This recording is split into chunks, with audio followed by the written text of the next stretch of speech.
கர்த்தாவின் விலையேறிய நாமம் வாழ்த்தப்படுமாறாகട്ടെ. கர்த்தருடைய விலையேறப்பெற்ற நாமம் மகிமைப்படுவதாக. നമ്മുടെ ക്യാമ്പ് ഇവിടെ ഇന്ന് അവസാനിക്കുന്നു എന്നുള്ളത് നമുക്ക്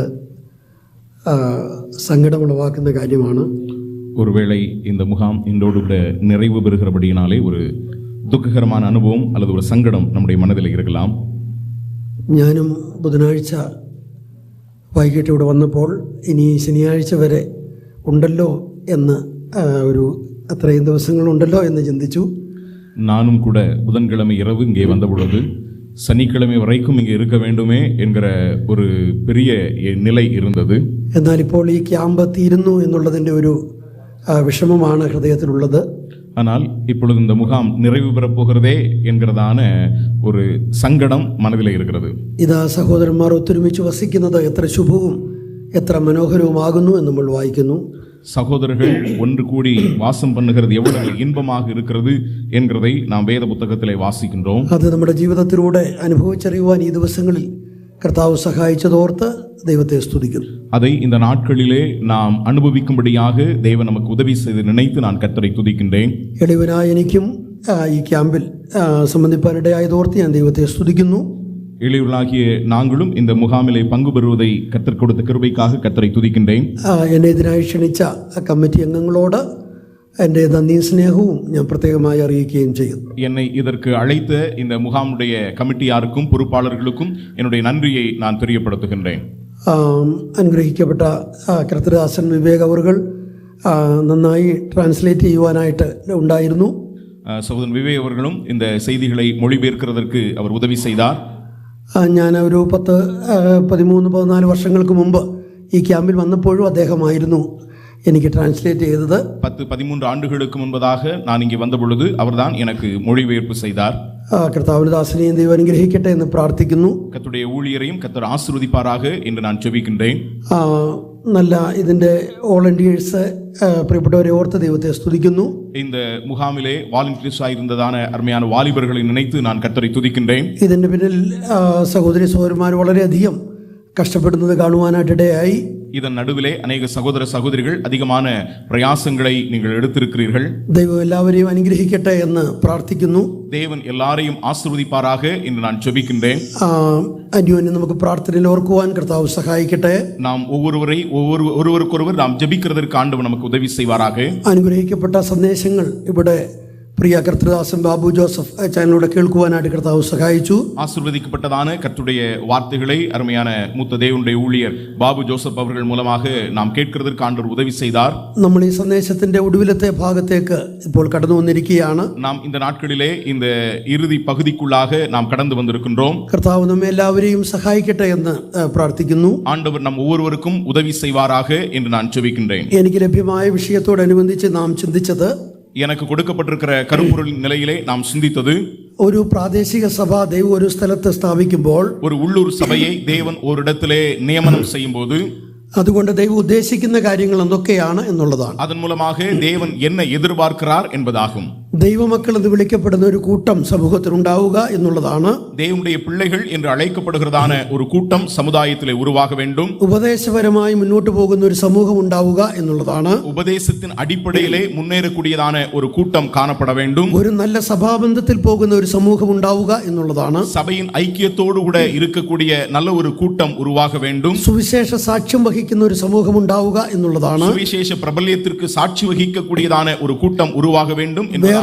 വേർപെട്ട ജീവിതം നയിക്കുന്ന ഒരു സമൂഹം ഉണ്ടാവുക എന്നുള്ളതാണ്. பிரித்தெடுக்கப்பட்டதான ஒரு வாழ்க்கை வாழக்கூடியதான ஒரு கூட்டம் உருவாக வேண்டும் என்பதாகும். ദൈവവചനം പ്രമാണിച്ചുകൊണ്ട് പോകുന്ന ഒരു സമൂഹം ഉണ്ടാവുക എന്നുള്ളതാണ്. தேவனுடைய வசனத்தை கைக்கொண்டு வாழக்கூடியதான ஒரு கூட்டம் காணப்பட வேண்டும் என்பதாகும். അത്രയും കാര്യങ്ങളാണ് നമ്മൾ ചിന്തിച്ചത്. எத்தனை காரியங்களை நாம் சிந்தித்தோம். ഇനി സമയത്തിന്റെ പരിമിതിയിൽ നിന്നുകൊണ്ട് ചില കാര്യങ്ങൾ കൂടി ചിന്തിക്കുവാൻ ആഗ്രഹിക്കുന്നു. இனி நமக்கு கொடுக்கப்பட்டிருக்கிற இந்த நேரத்தின் எல்லைகளுக்கு உட்பட்ட நிலையிலே சில காரியங்களை சிந்திக்க வேண்டும் என்று நான் விரும்புகிறேன். കൃത്യതയോടെ അപ്പം നുറുക്കി പോകുന്ന ഒരു സമൂഹം ഉണ്ടാവുക എന്നുള്ളതാണ്. சரியான விதத்திலே அப்பம் விற்கக்கூடியதான ஒரு கூட்டம் உண்டாக வேண்டும் என்பதாகும். ശരിയായ നിലയിൽ കർത്തൃമേശ ആചരിച്ച് മുന്നോട്ട് പോകുന്ന ഒരു സമൂഹം ഉണ്ടാവുക എന്നുള്ളതാണ് സഭാസ്ഥാപനത്തിലൂടെ ദൈവം ഉദ്ദേശിക്കുന്ന കാര്യം. சரியான விதத்திலே கர்த்தருடைய பந்தியை அனுசரிக்க கூடியதான ஒரு கூட்டம் உருவாக வேண்டும் என்பதுதான் சபை ஏற்படுத்தப்பட்டதனுடைய ஒரு நோக்கமாகவும் இருக்கிறது. പ്രവൃത്തിയുടെ പുസ്തകം 2-ാം അധ്യായം 40-41 വാക്യങ്ങൾ നമുക്കറിയാം. அப்போஸ்தலர் நடவடிக்கைகள் அதனுடைய 2-ாம் அதிகாரம் 40-41 வாக்கியங்கள் நமக்கு நன்றாக தெரியும். അതിൽ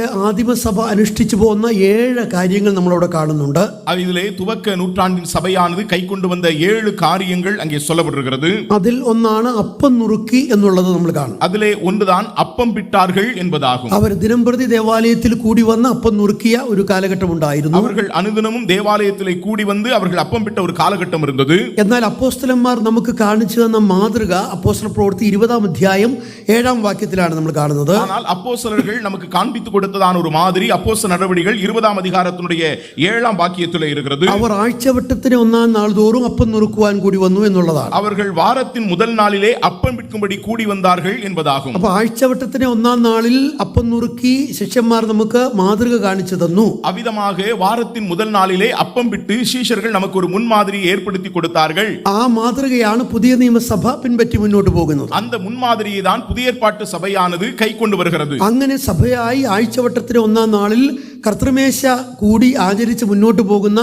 ഒരു സമൂഹം ഉണ്ടാകണം എന്ന് ദൈവം ആഗ്രഹിക്കുന്നു. அவ்விதமாக வாரத்தின் முதல் நாளிலே கூடி அப்பம் பிட்டு ஆராதிக்கக்கூடியதான ஒரு கூட்டம் உருவாக வேண்டும் என்பதுதான் சபை ஏற்படுத்தப்பட்டதனுடைய முதலாம் மற்றொரு நோக்கமாயிருக்கிறது. എല്ലാ ആഴ്ചവട്ടത്തിന് 1-ാം നാളിലും അവർ കർത്തൃമേശ ആചരിച്ചു എന്നാണ് കാണുന്നത്. எல்லா வாரத்தின் முதல் நாளிலும் அவர்கள் கர்த்தருடைய பந்தியை ஆசரித்தார்கள் என்கிறதை நாம் பார்க்கின்றோம். അതാണ് നമുക്ക് മാതൃകയായിട്ടുള്ളത്. அதுதான் நமக்கு முன்மாதிரியாக இருக்கிறது. മാസത്തിലൊരിക്കലോ 6 മാസത്തിലൊരിക്കലോ വർഷത്തിലോ ഒരിക്കലോ അല്ല കർത്തൃമേശ ആചരിക്കേണ്ടത്. மாதத்தில் ஒரு முறையோ 6 மாதத்தில் ஒரு முறையோ ஆண்டில் ஒரு முறையோ கர்த்தருடைய பந்தியை அனுசரிப்பதல்ல. കർത്താവ് വരുവോളം ആഴ്ചവട്ടത്തിന് 1-ാം നാളിൽ അവന്റെ മരണത്തെ പ്രസ്താവിക്കുന്ന ഒന്നാണ് തിരുവത്താഴം എന്ന് പറയുന്നത്. கர்த்தர் வரும் வரைக்கும் அங்கே வாரத்தின் முதல் நாளிலே அவருடைய மரணத்தை தெரிவிக்கக்கூடிய ஒன்றுதான் கர்த்தருடைய பந்தி என்பதாகும். ഇത് ഒരു ഓർമ്മയുടെ ശുശ്രൂഷയാണ് എന്ന് നമ്മൾ തിരുവെഴുത്തിൽ വായിക്കുന്നു. இது ஒரு நினைவு கூறுதலின் செயல் என்கிறதை வேத புத்தகத்திலே நாம் வாசிக்கின்றோம். നമ്മുടെ കർത്താവിനെയാണ് നമ്മൾ ഓർക്കുന്നത്. நம்முடைய ஆண்டவரை தான் நாம் நினைவு கூறுகிறோம். കർത്താവിന്റെ സ്നേഹത്തെ നമ്മൾ ഓർക്കുന്നു. ஆண்டவருடைய அன்பை நினைவு கூறுகிறோம். കർത്താവിന്റെ മഹത്വത്തെ നമ്മൾ ഓർക്കുന്നു. ஆண்டவருடைய மகிமையை நினைவு கூறுகிறோம். സർവോപരി കർത്താവിന്റെ കഷ്ടാനുഭവങ്ങളെ നമ്മൾ ഓർക്കുന്നു. ஆண்டவருடைய பாடுகள் முழுவதுமாக நாம் நினைவு கூறுகிறோம். അതാണ് അതിലൂടെ പ്രധാനമായും അർത്ഥമാക്കുന്നത്. அதுதான் அதன் மூலமாக நாம் முக்கியப்படுத்தக்கூடியதான விஷயம். ഇതൊരു സ്തോത്ര ശുശ്രൂഷയാണ് എന്ന് നമ്മൾ കാണുന്നുണ്ട്. இது ஒரு ஸ்தோத்திர ஊழியம் என்கிறதையும் நாம் பார்க்கின்றோம். നാം ശരിയായി സ്തോത്രം ചെയ്ത് അതിൽ നിന്ന് പങ്കുകൊള്ളുക എന്നുള്ളതാണ്. நாம் சரியான விதத்திலே ஸ்தோத்திரம் செலுத்தி அதிலே பங்கு பெறுகிறோம் என்பதாகும். ഇതൊരു കൂട്ടായ്മയുടെ പ്രദർശനമാണ് എന്ന് നമ്മൾ കാണുന്നുണ്ട്. இது ஒரு ஐக்கியத்தை வெளிப்படுத்துகிறதான ஒரு செயல் என்கிறதையும் பார்க்கின்றோம். അപ്പം ഒന്നാകൊണ്ട് പലരായ നാം ഒരു ശരീരം എന്നാണ് കാണുന്നത്. அப்பம் ஒன்றாய் இருக்கிறபடியினாலே பலராகிய நாம் ஒரே சரீரமாக மாறுகிறோம் என்பதை வெளிப்படுத்துகிறது. ആ മനസ്സിന്റെ ഹൃദ്യത അതിൽ നമുക്ക് മനസ്സിലാക്കുവാനായിട്ട് കഴിയും. இதிலே அந்த ஒரு மனதின் அனுபவத்தை நாம் புரிந்து கொள்கிறோம். ഇതൊരു പ്രത്യാശയുടെ ശുശ്രൂഷയാണ്. இது ஒரு நம்பிக்கையினுடைய ஒரு ஊழியம். ഞാൻ വരുവോളം എന്റെ ഓർമ്മയ്ക്കായി ഇത് ചെയ്യുമെന്നാണ് കർത്താവ് நான் வருமளவும் இதை நினைவு கூறுங்கள் என்கிறதை நாம் வாசிக்கிறோம். നമ്മളിത് അനുഷ്ഠിക്കുമ്പോഴൊക്കെ നമ്മുടെ കർത്താവ് വരും എന്നുള്ള ചിന്ത നമ്മുടെ മനസ്സിലുണ്ട്. நாம் இதை கைக்கொள்ளுகிற நாள் முதல் தொடங்கி ஆண்டவர் வருகிறார் என்கிறதை நாம் நினைவு கூர்ந்து கொண்டிருக்கிறோம். കർത്താവ് വന്നു കഴിഞ്ഞാൽ പിന്നെ കർത്തൃമേശയുടെ ആവശ്യം നമുക്കില്ല. கர்த்தர் வந்ததற்கு பின்பதாக அதன் பின்பதாக கர்த்தருடைய பந்தி நமக்கு தேவையில்லை. നാം കർത്താവിനെ നേരിൽ കണ്ട് ആരാധിച്ചുകൊണ്ടിരിക്കും. நாம் ஆண்டவரை முகமுகமாய் கண்டு ஆராதிக்க போகின்றோம். ഈ കർത്തൃമേശയ്ക്ക് ഒരുപാട് ആശയങ്ങൾ നമുക്ക് തിരുവെഴുത്തിൽ കാണുവാനായിട്ട് இந்த കഴിയും. கர்த்தருடைய பந்திக்கு ஏராளமான கருத்துக்கள் வேத புத்தகத்திலே சொல்லப்பட்டிருக்கிறது. നാം കർത്തൃമേശയിൽ ആഴ്ചവട്ടത്തിന് 1-ാം നാളിൽ പങ്കുകൊള്ളുന്നവരാണ്. நாம் கர்த்தருடைய பந்தியிலே வாரத்தின் முதல் நாளிலே பங்கு பெறுகிறவர்களாய் இருக்கிறோம். നാം അതിന്റെ പ്രായോഗിക ജീവിതം കൂടാണല്ലോ ചിന്തിച്ചു വരുന്നത്. நாம் அதனுடைய நடைமுறை நிலையையும் நாம் சிந்தித்துக் கொண்டிருக்கிறோம். അപ്പൊ അതിന്റെ പ്രായോഗികതയിലേക്ക് ചില കാര്യങ്ങൾ ചിന്തിക്കാമെന്ന് ഞാൻ ആഗ്രഹിക്കുകയാണ്. ஆகவே அதனுடைய நடைமுறைக்கடுத்த சில காரியங்களையும் சிந்திக்க வேண்டும் என்று நான் விரும்புகிறேன். കർത്തൃമേശ എന്ന് പറയുന്നത് വളരെയധികം പ്രാധാന്യമുള്ള ഒരു കാര്യമാണ്. கர்த்தருடைய பந்தி என்று சொல்லுகிறது மிகவும் முக்கியத்துவம் வாய்ந்ததான ஒன்றாக இருக்கிறது. അതിന്റെ പ്രമാണങ്ങൾ തെറ്റിച്ച് അതിൽ പങ്കെടുക്കാൻ നമുക്ക് അനുവാദമില്ല. அதனுடைய சட்டதிட்டங்களை மீறி நாம் அதிலே பங்கு பெறக்கூடாது. നമുക്ക് പഴയ നിയമത്തിൽ നിന്നും അതിലേക്ക് ഒരു ചിന്തയ്ക്കായിട്ട് നമുക്ക് മലാക്കി പ്രവചനത്തിലേക്ക് വരാം. நாம் பழைய ஏற்பாட்டிலே அதை குறித்த ஒரு சிந்தனையை மல்கியா புத்தகத்திலிருந்து நாம் சிந்திக்கலாம். മലാക്കി പ്രവചനം 1-ാം അധ്യായം 7-ാം വാക്യം. மல்கியாவின் தீர்க்கதரிசன புத்தகம் 1-ாம் அதிகாரத்தினுடைய 7வது வசனத்திலே അവിടെ നമ്മൾ ഇങ്ങനെ വായിക്കുന്നു, നിങ്ങൾ എന്റെ യാഗപീഠത്തിന്മേൽ മലിനഭോജനം അർപ്പിക്കുന്നു. அங்கே நாம் இவ்விதமாக வாசிக்கின்றோம், என் பீடத்தின் மேலே அசுத்தமான அப்பத்தை படைக்கிறதுனாலேயே. പ്രിയപ്പെട്ടവരെ, നമ്മുടെ കർത്തൃമേശ എന്നുള്ള ആശയത്തോടനുബന്ധിച്ച് ഞാൻ ആ ചില കാര്യങ്ങൾ അതോട് ബന്ധിച്ച് പറയുവാൻ ആഗ്രഹിക്കുകയാണ്. அருமையானவர்களே, கர்த்தருடைய பந்தி என்கிறதான அந்த கருப்பொருளோடு கூட தொடர்புபடுத்தி சில கருத்துக்களை இதனிலிருந்து நான் வெளிப்படுத்த விரும்புகிறேன். യഹോവയുടെ യാഗപീഠത്തിന്മേൽ മലിനഭോജനം അർപ്പിക്കുന്ന ആളുകൾ, கர்த்தருடைய பலிபீடத்தின் மேலே அசுத்தமான பலியை செலுத்தக்கூடியவர்கள், அப்பத்தை படைக்கக்கூடியவர்கள், നാമും കർത്താവിനെ ആരാധിക്കുമ്പോൾ, நாமும் கர்த்தரை ஆராதிக்கும் போது അതിൽ ദൈവം പ്രസാദിക്കേണ്ടത് അത്യാവശ്യമായ കാര്യമാണ്. அதிலே தேவன் பிரியப்பட வேண்டியது அவசியமான ஒன்றாயிருக்கிறது. ദൈവത്തിന് അത് കോപമായി തീരുവാനിടയാകരുത്. அது தேவனை கோபப்படுத்துகிற ஒன்றாக மாறிவிடக் கூடாது. അതുകൊണ്ട് വളരെ ഭയത്തോടെ അതിൽ പങ്കെടുക്കേണ്ടതാണ്. ஆகவே மிகவும் பயத்தோடு கூட அதிலே நாம் பங்கு பெற வேண்டும். നമുക്കറിയാം, അപ്പവും വീഞ്ഞും വസ്തുമാറ്റം സംഭവിച്ച് മാറുന്നില്ല എന്നുള്ളത് നമുക്കറിയാം. நமக்கு தெரியும், அந்த அப்பமும் திராட்சரசமும் உருமாற்றம் அடைகிறது இல்லை என்கிறதை ഇത് அறிந்திருக்கிறோம். സ്മാരക വസ്തുക്കളാണ്. அது நினைவு கூறுதலின் ஒரு சின்னங்களாயிருக்கிறது. പക്ഷേ അതിൽ പങ്കെടുക്കുവാൻ കൃത്യമായ വ്യവസ്ഥകൾ ദൈവം നൽകിയിട്ടുണ്ട്. ஆனால் அதிலே பங்கு பெறுகிறதற்கு சரியான விதங்களிலே வழிமுறைகளை தேவன் கொடுத்திருக்கிறார். രക്ഷിക്കപ്പെട്ട് സ്നാനപ്പെട്ട് വേർപാടും വിശുദ്ധിയും പാലിച്ച് ജീവിക്കുന്ന ഒരാൾക്കാണ് അതിൽ പങ്കെടുക്കുവാനായിട്ട് കഴിയുന്നത്. ரட்சிக்கப்பட்டு ஞானஸ்நானம் பெற்று பிரித்தெடுக்கப்பட்டதான பரிசுத்த வாழ்க்கை வாழக்கூடிய ஒருவர் மட்டுமே அதிலே பங்கு பெற வேண்டும். അതുമല്ല, സ്ഥലം സഭാബന്ധത്തിൽ വളരെ വ്യക്തമായി മുന്നോട്ട് പോകുന്ന ഒരാളുമായിരിക്കണം. அது மட்டுமல்ல, ஸ்தல சபையிலே தெளிவான ஐக்கியத்திலே, சரியான ஐக்கியத்திலே இருக்கக்கூடிய ஒரு நபர் அதிலே பங்கு பெற வேண்டும். ഒരാഴ്ച വന്നു കർത്തൃമേശ എടുത്തു, ஒரு வாரம் வந்து கர்த்தருடைய பந்தியிலே பங்கு பெறுகிறார். രണ്ടാഴ്ച വീട്ടിലിരിക്കും, அதுக்கப்புறம் 2 வாரம் வீட்டில் இருப்பார். അല്ലെങ്കിൽ യാത്ര പോകും, இல்லை என்றால் வெளியூருக்கு போயிருவார். പിന്നെയും വന്ന് കർത്തൃമേശ എടുക്കും, மறுபடியும் வந்து கர்த்தருடைய பந்தியிலே பங்கு பெறுவார். രണ്ടാഴ്ച വരികയില്ല. அதுக்கப்புறம் 2 வாரம் வரமாட்டாங்க. അങ്ങനെയുള്ളവർക്കുള്ളതല്ല കർത്തൃമേശ എന്ന് പറയുന്നത്. அப்படிப்பட்டவர்களுக்குரியதல்ல கர்த்தருடைய பந்தி என்கிறது. സഭാബന്ധത്തിൽ കൃത്യമായിട്ട് പോകുന്നവർക്കുള്ളതാണ്. சபையின் ஐக்கியத்திலே தொடர்ந்து நிலைத்திருக்கக்கூடியவர்கள் பங்கு பெறுகிற ஒன்று. അതുമല്ല, സഭാ കൂടിവരവുകളിൽ എല്ലാം കൃത്യമായി പങ്കെടുക്കേണ്ടവരുമാണ്. அது மட்டுமல்ல, சபையினுடைய கூட்டங்களில் எல்லாவற்றிலும் பங்கு பெறுகிறவர்களாய் இருக்க வேண்டும். നാം ഈ മലാക്കി പ്രവചനത്തിൽ വായിച്ച വാക്യത്തിൽ നിന്ന് நாம் இனி மல்கியாவிலே வாசித்த வசனத்தின் அடிப்படையிலே നമ്മളുടെ കർത്തൃമേശ, നമ്മുടെ ആരാധന അല്ലെങ്കിൽ അങ്ങനെയുള്ള കാര്യങ്ങൾ ദൈവത്തിന് പ്രസാദകരമായി തീരണമെന്നുള്ളതാണ്. நம்முடைய ஆராதனை அல்லது கர்த்தருடைய பந்தி அனுசரிக்கிற அனுபவமானது கர்த்தருக்கு பிரியமான ஒன்றாக இருக்கிறதா? പക്ഷെ മലാക്കിയുടെ കാലത്തിലെ ആളുകൾ ദൈവത്തിന് യാഗം അർപ്പിച്ചത് ദൈവം പ്രസാദിച്ചില്ല. ஆனால் மல்கியாவின் காலகட்டத்தில் இருந்தான ஜனங்கள் தேவனுக்கு பலி செலுத்தினதை தேவன் விரும்பவில்லை.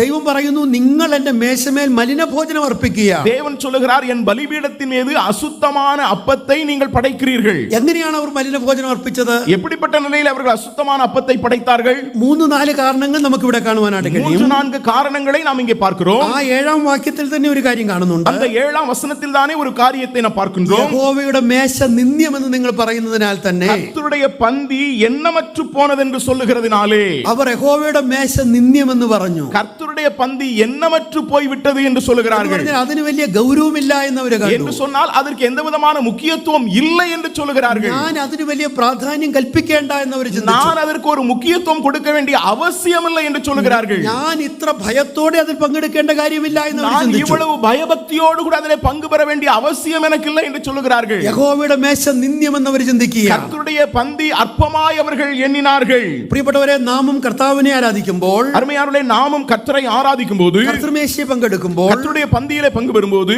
അത് നിന്ദ്യം എന്ന് കാണുവാനായിട്ട് ഒരിക്കലും പാടുള്ളതല്ല. அதை ஒருபோதும் நாம் எண்ணமற்றவர்களாக, கௌரவ குறைவான நிலையிலே நாம் அதை எண்ணக்கூடாது. ഇവരെങ്ങനെയാണ് അതിനെ നിന്ദ്യമെന്ന് കണ്ടത്? அதை எவ்விதமாக அதை எண்ணமற்றதாக எண்ணினார்கள். ഇവർ വില കുറഞ്ഞതിനെയാണ് യാഗപീഠത്തിൽ യാഗം അർപ്പിച്ചത്. இவர்கள் விலை குறைந்ததை அங்கே பலிபீடத்திலே செலுத்தினார்கள். നേരത്തെ ആണെങ്കിൽ ഒരു കാളയോ ആടിനെയോ പ്രാവിനെയോ യാഗം അർപ്പിക്കണമായിരുന്നെങ്കിൽ, ஏற்கனவே முந்தைய நாட்களிலே ஒரு காளையோ ஒரு புறாவையோ ஒரு ஆட்டையோ பலி செலுத்துவார்கள் என்றால் അതിനെ വീട്ടിൽ നിന്ന് കൊണ്ടുവരണമായിരുന്നു. அது வீட்டில் இருந்து அவர்கள் கொண்டு வர வேண்டும். എന്നാൽ ഇന്നതിന് ആവശ്യമില്ല.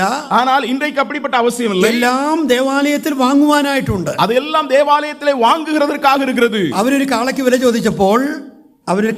ചോദിച്ചപ്പോൾ அவர்கள் ஒரு காளையினுடைய விலை என்ன என்று கேட்டபோது അതിന് വലിയ വിലയാണ്. அதுக்கு ஒரு அதிகமான தொகை சொல்லுகிறார்கள். എന്നാൽ മറുവശത്ത് നോക്കിയപ്പോൾ, ஆனால் மறுபுறம் பார்த்தபோது ഒരു കാള നിൽക്കുകയാണ്, மற்றொரு காளை நிற்கிறது. അതിന് ഒരുപാട് ബലഹീനതകൾ ഉള്ളതാണ്. அது மிக பலவீனமான ஒரு காளை. കണ്ണു പൊട്ടിയതാണ്, கண் குருடானது, മുടന്തുള്ളതാണ്, அது முடம் உள்ளது, ദീനം വന്നതാണ്, அது ஈனமானது, ചാകാറായതാണ്, அது சாகிறதற்கு ஏதுவானது, മറ്റു മൃഗങ്ങൾ കടിച്ചു കീറിയതാണ്. மற்ற மிருகங்களாலே பட்சிக்கப்பட்டது. അതിനെ കച്ചവടക്കാരനല്ല കടക്കാരനല്ല ശരിക്കും വില പറയുന്നത്. அதற்கு அந்த கடைக்காரன் சொல்லுகிற விலை என்ன? വാങ്ങുന്നയാൾ തന്നെ വില പറയുകയാണ്. அத வாங்குறவன் தான் அதுக்குரிய விலையை சொல்றான், கடைக்காரன் கிடையாது. അത് വാങ്ങിക്കൊണ്ട് പോയില്ലെങ്കിൽ അത് അവിടെ തന്നെ ചത്തു വീഴും. ஒருவேளை ஒருவன் அதை வாங்கவில்லை என்றால் அந்த மிருகம் அங்கேதானே செத்து போய்விடும். അതിനെ അവർ കൊണ്ടുപോയി യാഗം അർപ്പിക്കുക. அப்படிப்பட்ட மிருகத்தை வாங்கி கொண்டு போய் பலி செலுத்துகிறார்கள். യാഗം അർപ്പിക്കുക എന്ന് പറയുന്നത് യഹൂദന്റെ അഭിമാന വിഷയമാണ്. அதாவது பலி செலுத்துதல் என்கிறது யூதனுக்கு ஒரு பெருமைக்குரிய ஒரு விஷயம். ഇവിടെ യാഗം അർപ്പിച്ചു എന്നുള്ളത് ശരിയാണ്. இங்கே பலி செலுத்தினார்கள் என்கிறது உண்மைதான். പക്ഷേ അവന്റെ കീശ കാലിയായതുമില്ല. ஆனால் அவனுடைய பைக்கெட்ல எந்த ஒரு நயா பைசாவும் செலவழிக்கவில்லை. വില കുറഞ്ഞതിനെ യാഗം അർപ്പിക്കുക. அங்கே விலை குறைந்த அற்பமானதை எங்கே பலி செலுத்துகிறார்கள். ദൈവം പറയുക, നിങ്ങൾ എന്റെ മേശമേൽ മലിന ഭോജനം അർപ്പിക്കുന്നു. தேவன் சொல்லுகிறார், என்னுடைய பலிபீடத்தின் மேலே அசுத்தமானதை படைக்கிறீர்கள். നാമും ദൈവത്തിന് യാഗം അർപ്പിക്കുമ്പോൾ நாமும் தேவனுக்கு பலி செலுத்தும் போது അതിൽ ശ്രേഷ്ഠമായത് അർപ്പിക്കേണ്ടത് ആവശ്യമാണ്. அதிலே மேன்மையானதை செலுத்த வேண்டும். നമ്മൾ ദൈവത്തിന് യാഗം അർപ്പിക്കുമ്പോൾ കാളകളെയോ ആടിനെയോ പ്രാക്കളെയോ വല്ലതാണോ അർപ്പിക്കുന്നത്? நாம் தேவனுக்கு பலி செலுத்தும் பொழுது காளைகளையோ ஆடுகளையோ புறாக்களையோ பலி செலுத்துகிறோம். നാം അധരബലമെന്ന സ്തോത്രയാഗമാണ് நாம் അർപ്പിക്കുന്നത്. உதடுகளின் காளைகளாகிய ஸ்தோத்திர பலிகளை செலுத்துகிறோம். അതിന് എന്നാണ് ഈ വില എന്ന് പറയുന്നത്? அதற்கு எதுக்கு இந்த விலையை பற்றி சொல்லுகிறீர்கள்? നമ്മൾ കർത്താവിന് നൽകുന്ന സ്തോത്രം അത് അർത്ഥഗാംഭീര്യം ഉള്ള സ്തോത്രമായിരിക്കും. அருமையானவர்களே, நாம் ஆண்டவருக்கு செலுத்தக்கூடியதான ஸ்தோத்திரம் அது அர்த்தம் பொதிந்ததான ஒரு ஸ்தோத்திரமாய் இருக்க வேண்டும். നമ്മളിങ്ങനെ വെറുതെ സ്തോത്രം എന്ന് വെറുതെ പറഞ്ഞുകൊണ്ടിരിക്കുകയില്ല. நாம சும்மா ஸ்தோத்திரம் ஸ்தோத்திரம்னு சொல்லிக்கிட்டு இருக்கிறதல்ல. ചിലർ ഇങ്ങനെ എക്സസൈസ് ചെയ്യിപ്പിക്കാൻ വേണ്ടി എല്ലാവരും ഒന്ന് സ്തോത്രം പറഞ്ഞെന്നൊക്കെ പറയാറുണ്ട്. சிலரை உற்சாகப்படுத்தும்படியாய் ஸ்தோத்திரம் சொல்லுங்க ஸ்தோத்திரம் சொல்லுங்க என்று சொல்லுவார்கள். അങ്ങനെ പറയാറില്ല. அப்படி அல்ல நாம் சொல்லுகிறதில்லை. പറയാൻ പാടുള്ളതുമല്ല. அது அவ்விதமாய் சொல்லக்கூடிய ஒன்றும் அல்ல. സ്തോത്രം നിർബന്ധപൂർവമല്ല പറയേണ്ടത്. ஸ்தோத்திரத்தை கட்டாயப்படுத்தி சொல்ல வைக்கிறதல்ல. നമ്മുടെ ഹൃദയത്തിൽ നിന്നാണ് വരേണ്ടത്. நம்முடைய உள்ளத்திலிருந்து வர வேண்டும். അത് ദൈവത്തോടുള്ള സ്നേഹത്തിന്റെ അടിസ്ഥാനത്തിലുള്ള സ്തോത്രമായിരിക്കണം. தேவனோடுள்ளதான அன்பின் அடிப்படையிலிருந்து எழும்பி வரக்கூடிய ஒரு ஸ்தோத்திரமாய் இருக்க வேண்டும். നമ്മൾ ആത്മീയ ഗീതങ്ങൾ പാടുമ്പോൾ, நாம் ஆவிக்குரிய பாடல்களை பாடும்போது, ദൈവവചനം ധ്യാനിക്കുമ്പോൾ, தேவனுடைய வசனத்தை தியானிக்கும்போது നാം ഹൃദയംഗമമായി ദൈവത്തിന് സ്തോത്രം ചെയ്യണം. நம்முடைய உள்ளத்தின் ஆழத்திலிருந்து நாம் ஸ்தோத்திரம் செலுத்த வேண்டும். അല്ലെങ്കിൽ നമ്മൾ ചിന്തിക്കുന്നത് എന്താണെന്ന് അറിയാമോ? இல்லை என்றால் நாம் என்ன யோசிக்கிறோம் தெரியுமா? യഹോവയുടെ മേശ നിന്ദ്യമാണ്, கர்த்தருடைய பந்தியானது அது எண்ணமற்ற ஒன்று. മറ്റൊരു കാര്യം ഞാൻ അവിടെ ഒന്ന് ഓർപ്പിക്കാൻ ആഗ്രഹിക്കുന്നു. மற்றொரு காரியத்தை கூட நான் இங்கே சொல்ல விரும்புகிறேன். ഒരുക്കമില്ലാതെ പോകുന്നു എന്നുള്ളതാണ്. ഒരുക്കമില്ലാതെ, அங்கே ஆயத்தம் இல்லாமல் போகிற அனுபவம். എന്താണ് ഒരുക്കം എന്ന് പറയുന്നത്? ஆயத்தம் என்றால் என்ன? കർത്താവിനെ ആരാധിക്കുവാനായി നാം കടന്നു പോകുമ്പോൾ, ஆண்டவரை ஆராதிக்கும்படியாக நாம் போகும்போது ആരാധന ഒരുക്കിക്കൊണ്ട് പോകണം. ஆராதனைக்கு ஆயத்தப்பட்டு போக வேண்டும். ദൈവസന്നിധിയിൽ ഇരുന്ന് ആരാധന ഒരുക്കണം. தேவ சமூகத்தில் இருந்து ஆராதனைக்காய் ஆயத்தமாக வேண்டும். നാം ഒരു പക്ഷേ ചിന്ത പറയുന്നില്ലായിരിക്കാം. ஒருவேளை நாம் தியான சிந்தனை பேசுகிறவர்களாய் இராமல் இருக்கலாம். സഹോദരിമാർക്ക് ചിന്ത പറയാനുള്ള അവകാശമില്ല. சகோதரிகளுக்கு தியான சிந்தனை கொடுக்கக்கூடியதான சந்தர்ப்பம் இல்லை. പിന്നെ ഞാൻ എന്തിനാണ് ധ്യാനിക്കുന്നത്? அப்புறம் எதுக்கு நான் தியானிக்க வேண்டும்? പ്രിയപ്പെട്ടവരെ, ഓരോ വിശ്വാസികളും ദൈവത്തിന്റെ വചനത്തിനു മുമ്പിൽ ഇരുന്നിട്ട് പോകണം. ஒவ்வொரு விசுவாசிகளும் தேவனுடைய வசனத்துக்கு முன்னதாக அமர்ந்து விட்டு போக வேண்டும். அருமையானவர்களே, നാം ഹൃദയത്തിൽ ആരാധന ഒരുക്കിക്കൊണ്ട് പോകണം. இருதயத்திலே ஆராதனையை ஆயத்தப்படுத்தினவர்களாக கொண்டு போக வேண்டும். നമുക്കറിയാം, അബ്രഹാം തന്റെ മകൻ ഐസഹാക്കിനെ കൊണ്ട് മോറിയ മലയിലേക്ക് പോകുകയാണ്, ആ ദേശത്തേക്ക് പോകുകയാണ്. நமக்கு தெரியும், ஆபிரகாம் தன்னுடைய குமாரனாகிய ஈசாக்கை அந்த மோரியா மலைக்கு அழைத்து கொண்டு போகிறார். വഴിയിൽ വെച്ച് ഈ മകൻ അപ്പനോട് ചോദിച്ച ഒരു ചോദ്യമുണ്ട്. அந்த பாதையிலே போய் கொண்டிருக்கிற பாதையிலே மகன் தகப்பனை பார்த்து கேட்கின்றார், அப்பா, തീയുണ്ട്, വിറകുണ്ട്, കത്തിയുണ്ട്, എന്നാൽ യാഗത്തിനുള്ള ആട്ടിൻകുട്ടി എവിടെ? அப்பா, நெருப்பு இருக்கிறது, கட்டை இருக்கிறது, கத்தி இருக்கிறது, எல்லாம் இருக்கிறது, அங்கே பலிக்கான ஆட்டுக்குட்டி எங்கே? നോക്കണം, നമ്മൾ രാവിലെ ഞായറാഴ്ച രാവിലെ എഴുന്നേറ്റു. நாம் கவனியுங்கள், ஞாயிற்றுக்கிழமை காலையிலே எழுந்திருக்கிறோம். നമ്മൾ ഡ്രസ്സൊക്കെ അയൺ ചെയ്തു. நாம் நம்முடைய உடையை எல்லாம் அயன் செய்கிறோம். ഇഡ്ഡലി സാമ്പാറും ഒക്കെ നമ്മൾ കഴിച്ചു. நம்ம இட்லி சாம்பார் எல்லாம் சாப்பிடுறோம். നാം ഡ്രസ് ചെയ്ത് സഭായോഗത്തിനായിട്ട് പോവുകയാണ്. நாம் உடை உடுத்திக் கொண்டு ஆராதனை கூடத்திற்கு போகிறோம். പക്ഷെ നമ്മൾ ആരാധന ഒരുക്കിയിട്ടില്ല. ஆனால் ஆராதனையை ஆயத்தம் செய்யவில்லை. നമ്മുടെ ഹൃദയത്തിൽ ആരാധന സംഗ്രഹിച്ചിട്ടില്ല. நம்முடைய இருதயத்திலே ஆராதனையை நாம் வைத்து வைக்கவில்லை. നമുക്ക് ആരാധന ഒരു മാധുര്യമായിട്ട് തോന്നുകയില്ല. ஆராதனை ஒரு பரிசுத்தமான உன்னதமான ஒன்றாக நாம் எண்ணவில்லை. ചിലർ പറയാറുണ്ട്, ഞങ്ങളുടെ അവിടുത്തെ ആരാധന ഒരു നല്ല ആരാധനയല്ല എന്ന്. சிலர் சொல்றாங்க, எங்க இடத்துல ஆராதனை அந்த ஊருக்கு நல்லா இருக்காதுன்னு சொல்றாங்க. അത് സഭയുടെ പ്രശ്നമല്ല പ്രിയപ്പെട്ടവരെ, அது சபையினுடைய பிரச்சனை அல்ல அருமையானவர்களே, എന്റെ പ്രശ്നമാണത്. அது என்னுடைய ஒரு பிரச்சனை. ഞാൻ ഒരുക്കത്തോട് പോയാൽ நான் ஆயத்தமாய் போவேனாகில் എന്റെ ആരാധന അനുഗ്രഹിക്കപ്പെട്ട என்னுடைய ആരാധനയായിരിക്കും. ஆராதனை ஆசீர்வதிக்கப்பட்ட ஒரு ஆராதனையாய் இருக்கும். ഒരുക്കത്തോട് പോകണം. ஆயத்தமாய் போக வேண்டும். ഒരുക്കത്തോട് പോയില്ലെങ്കിൽ എന്റെ ചിന്ത, ஆயத்தமாய் நான் போகவில்லை என்றால் சொன்னால் என்னுடைய சிந்தனை, യഹോവയുടെ മേശയ്ക്ക് ഇത്ര വലിയ പ്രാധാന്യമില്ല എന്നുള്ളതാണ്. கர்த்தருடைய பந்திக்கு ஒன்று முக்கியத்துவம் கொடுக்க வேண்டாம் என்பது என்னுடைய சிந்தனையாய் இருக்கும். ഈ ആശയത്തിൽ നിന്നുകൊണ്ട് മറ്റൊരു കാര്യം കൂടി ഞാൻ പറയുന്നു. இந்த கருத்தில் நின்றுதானே மற்றொரு காரியத்தை சொல்லுகிறேன். 1 കൊരിന്ത്യർ 11 അധ്യായം 28 വാക്യത്തിൽ 1 കൊരിന്ത്യർ 11 அதிகாரத்தினுடைய 28வது வசனத்திலே തന്നെത്താൻ ശോധന ചെയ്തിട്ട് വേണം ഈ അപ്പം തിന്നുകയും പാനപാത്രത്തിൽ കുടിക്കുകയും ചെയ്യാൻ. தன்னைத்தானே சோதித்தறிந்து இந்த அப்பத்திலும் பாத்திரத்திலும் நாம் பங்கு பெற வேண்டும். പ്രിയപ്പെട്ടവരെ, അത് നിർബന്ധമായും ചെയ്യേണ്ടുന്ന ഒരു കാര്യമാണ്. அருமையானவர்களே, கட்டாயமாய் நாம் செய்ய வேண்டிய ஒரு காரியம். ആർക്കാണ് കർത്തൃമേശയിൽ പങ്കെടുക്കാൻ അനുവാദമുള്ളത്? யார் கர்த்தருடைய பந்தியிலே பங்கு பெறுகிறதற்கு அனுமதி இருக்கிறது? നമ്മൾ അല്പം മുമ്പ് ചിന്തിച്ചതാണ്. நாம் ஏற்கனவே கொஞ்ச நேரத்துக்கு முன்னதாக சிந்தித்தோம். എന്നാൽ അത് മാത്രം പോരാ എന്നാണ് ഇവിടെ പറയുന്നത്. ஆனால் அது மட்டும் இங்கே போதாது என்று சொல்லப்பட்டிருக்கிறது. കർത്തൃമേശയിൽ പങ്കെടുക്കുന്ന ഓരോ വിശ്വാസിയും கர்த்தருடைய பந்தியிலே பங்கு பெறக்கூடிய ஒவ்வொரு விசுவாசிகளும் ഓരോ പ്രാവശ്യവും ചെയ്യേണ്ടുന്ന ഒരു കാര്യമുണ്ട്. ஒவ்வொரு முறையும் செய்ய வேண்டிய ஒன்று, തന്നെത്താൻ ശോധന ചെയ്തിരിക്കണം. தன்னைத்தானே சோதித்து அறிய வேண்டும். ദൈവസന്നിധിയിൽ ഇരുന്ന് എന്റെ കുറവുകളെ ഞാൻ കാണണം. தேவனுடைய சமூகத்தில் நம்முடைய குறைகளை காண வேண்டும். ആ കുറവുകളെ ദൈവസന്നിധിയിൽ ഏറ്റുപറയണം. அந்த குறைகளை தேவ சமூகத்திலே அறிக்கை செய்ய வேண்டும். എന്നിട്ട് മാത്രമേ കർത്തൃമേശയിൽ പങ്കെടുക്കാവൂ. அதன் பின்பு மட்டுமே கர்த்தருடைய பந்தியிலே நாம் பங்கு பெற வேண்டும். തന്നെത്താൻ ശോധന ചെയ്യണം. தன்னைத்தானே சோதித்தறிய வேண்டும். അപ്പൊ ഞാൻ ഈ ദിവസങ്ങളിൽ ഒരു തെറ്റും ചെയ്യാതെ വിശുദ്ധനായി ജീവിക്കായിരുന്നു എന്ന് വിചാരിക്കുക. ஒருவேளை இந்த நாட்களில் நான் எந்த ஒரு தவறும் செய்யாதபடிக்கு பரிசுத்தமான ஒரு வாழ்க்கை வாழுகிறேன் என்று வைத்துக் கொள்ளுங்கள். അപ്പൊ ഞാൻ അങ്ങനെയാണെങ്കിൽ തന്നെത്താൻ ശോധന ചെയ്യേണ്ട ആവശ്യമുണ്ടോ? அப்ப நான் என்னை நானே சோதித்து பார்க்க வேண்டிய அவசியம் இருக்கிறதா? ഞാനും ചെയ്യണം. நானும் செய்ய வேண்டும். ഞാൻ കർത്തൃമേശ എടുക്കാൻ യോഗ്യനാണ് എന്ന് ഞാൻ തന്നെ വിലയിരുത്തണം. நான் கர்த்தருடைய பந்தியிலே பங்கு பெறுகிறதற்கு நான் பாத்திரனா இருக்கிறா என்கிறதை என்னை நானே சோதித்து பார்க்க வேண்டும். അയോഗ്യമായി അപ്പം തിന്നുകയും പാനപാത്രത്തിന് കുടിക്കുകയും ചെയ്യുന്നവരും നമ്മളോട് വായിക്കുന്നുണ്ട്. அபாத்திரமாக போஜனம் பானம் பண்ணக்கூடியதான நபர்களை குறித்து அங்கே வாசிக்கிறோம். അവിടെ പറയുന്ന അയോഗ്യത എന്നുള്ളത് ഒറ്റ കാരണമാണ്. அங்கே அபாத்திரம் என்று சொல்லுகிறது ஒரே ஒரு காரணத்தை கொண்டு, തന്നെത്താൻ ശോധന ചെയ്യുന്നില്ല എന്നുള്ള കാരണം, தன்னைத்தானே சோதித்தறியாதவனாக அவன் இருக்கிறான் என்பதாகும். എന്റെ ബഹുമാന്യ പ്രിയപ്പെട്ടവരെ, என்னுடைய மரியாதைக்குரியவர்களே, തന്നെത്താൻ ശോധന ചെയ്യാത്ത ഒരൊറ്റ സഹോദരനോ സഹോദരിക്കോ തിരുവത്താഴത്തിൽ കൈ നീട്ടുവാൻ അനുവാദമില്ല. தன்னைத்தானே சோதித்தறியாத எந்த ஒரு சகோதரனோ சகோதரியோ கர்த்தருடைய மேஜைக்கினராய் பந்திக்கினராய் தன்னுடைய கைகளை நீட்டுகிறதற்கு அவர்கள் எந்த விதத்திலும் தகுதி உள்ளவர்கள் அல்ல. അങ്ങനെ കർത്തൃമേശ പങ്കെടുത്താൽ ശിക്ഷാവധി തിന്നുകയും കുടിക്കുകയും ചെയ്യുന്നു എന്നാണ് വായിക്കുന്നത്. அப்படிப்பட்டதான நிலையிலே கர்த்தருடைய பந்தியிலே பங்கு பெறுவோம் என்று சொன்னால் நாம் ஆக்கினையை நாம் வருவித்துக் கொள்கிறவர்களாய் இருக்கிறோம். യഹോവയുടെ മേശ നിന്ദ്യമെന്ന് നമ്മൾ വിചാരിക്കരുത്. கர்த்தருடைய மேஜையை நாம் அற்பமாக, அது எண்ணமற்றதாக நாம் எண்ணக்கூடாது. அது വളരെ ഗംഭീരമുള്ളതാണ്. அது மிக கம்பீரமான ஒன்று. അതിന് വളരെ അർത്ഥമുള്ളതാണ്. அதில் மிக அர்த்தம் இருக்கிறது. ദൈവം വളരെ കൃത്യതയോടെ നമുക്ക് നൽകിയിരിക്കുന്നതാണ്. தேவன் மிகவும் திட்டமும் தெளிவுமாய் இதை நமக்கு கொடுத்திருக்கிறார். ഇവിടെ നിന്ന് ഞാൻ മറ്റൊരു കാര്യം കൂടെ അർപ്പിക്കുന്നു. இங்கே இருந்து வேறொரு காரியத்தை நான் சொல்கிறேன். ഒരാൾ യാഗപീഠത്തെങ്കിൽ യാഗം അർപ്പിക്കാൻ പോകുകയാണ്. ஒரு மனிதன் பலிபீடத்தண்டையிலே பலி செலுத்தும்படியாய் போகிறான். മത്തായി 5:23 നമ്മൾ കാണുന്നത്. மத்தேயு 5:23 நாம் பார்க்கின்றோம். യാഗപീഠത്തിന്റെ തൊട്ടടുത്ത് എന്നപ്പോഴാണ് ഒരു കാര്യം പെട്ടെന്ന് മനസ്സിലായത്. அவன் பலிபீடத்தண்டையிலே போன பொழுதுதான் அவனுக்கு ஒரு காரியம் புரிந்தது. എന്റെ സഹോദരൻ എന്റെ നേരെ വല്ലതുകൊണ്ട്, என்னுடைய சகோதரனுக்கு என் மேலே குறை உண்டு என்று கண்டான். നോക്കട്ടെ, എന്റെ സഹോദരൻ എന്റെ നേരെ വല്ലതും എന്തോ പ്രശ്നമുണ്ട്. என்னுடைய சகோதரனுக்கு என் மேலே ஏதோ ஒரு குறை இருக்கிறது. എനിക്ക് അങ്ങോട്ട് പ്രശ്നമുണ്ടെന്നല്ല, எனக்கு அவனிடத்திலே குறை உண்டு என்றல்ல, അവൻ എന്നോട് പ്രശ്നമുണ്ട്. அவனுக்கு என்னிடத்திலே ஏதோ ஒரு குறை இருக்கிறது. നീ എന്ത് ചെയ്യണമെന്നാ പറയുന്നത്? நீ என்ன செய்ய வேண்டும் என்று அங்க வாசிக்கிறோம். യാഗവസ്തു അവിടെ വെക്കണം. அங்கே பலிப்பொருளை அங்கே வைக்க வேண்டும். എവിടെയാ വെക്കേണ്ടത്? எங்க வைக்க வேண்டும்? യാഗപീഠത്തിന്റെ അരികിൽ വെക്കണം. அந்த பலிபீட தண்டையிலே வைக்க வேண்டும். എന്നിട്ട് പോയി നിന്റെ സഹോദരനോട് നിരക്കണം. அதற்கப்புறம் உடைய சகோதரனோடு ஒப்புரவாக வேண்டும். പിന്നെ വന്ന് യാഗം കഴിക്കണം. அதன் பின்பு பலி செலுத்த வேண்டும். യാഗവസ്തു കൊണ്ട് നീ വീട്ടിൽ പോകാൻ പ്രമാണമില്ല. யாக பொருளை கொண்டு, அந்த பலி பொருளை கொண்டு நீ வீட்டுக்கு போகும்படியாய் சொல்லப்படவில்லை. യാഗം മുടക്കാൻ അനുവാദമില്ല. அந்த பலியை நிறுத்துகிறதற்கு சொல்லப்படவில்லை. സഹോദരനോട് നിരന്നിട്ട് വന്ന് യാഗം കഴിക്കണം. உன்னுடைய சகோதரனோடு கூட ஒப்புரவாகி விட்டு வந்து பலி செலுத்து. ആരെങ്കിലും എന്തെങ്കിലും അന്യോന്യമുള്ള പ്രശ്നങ്ങൾ പരിഹരിക്കാതെ കർത്തൃമേശയിൽ പങ്കെടുക്കുന്നവരാണോ? யாராவது ஒருவரோடு உள்ளதான பகை விரோதங்களை சரி செய்யாதபடிக்கு கர்த்தருடைய பந்தியிலே பங்கு பெறுவர்களாய் இருக்கிறீர்களா? അങ്ങനെയെങ്കിൽ അത് ഗുരുതരമായ പ്രശ്നമാണ് പ്രിയപ്പെട്ടവരെ. அருமையானவர்களே, அது மிக கொடூரமான ஒரு நிலை. அருமையானவர்களே, അതിന് പരിഹാരം ഉണ്ടായേ മതിയാകെയുള്ളൂ. அதற்கு பரிகாரம் ஏற்படுத்தி ஆக வேண்டும். യഹോവയുടെ മേശ നിന്ദ്യമെന്ന് നമ്മൾ വിചാരിക്കരുത്. கர்த்தருடைய பந்தியை அற்பமாக அல்லது எண்ணமற்றதாக எண்ணக்கூடாது.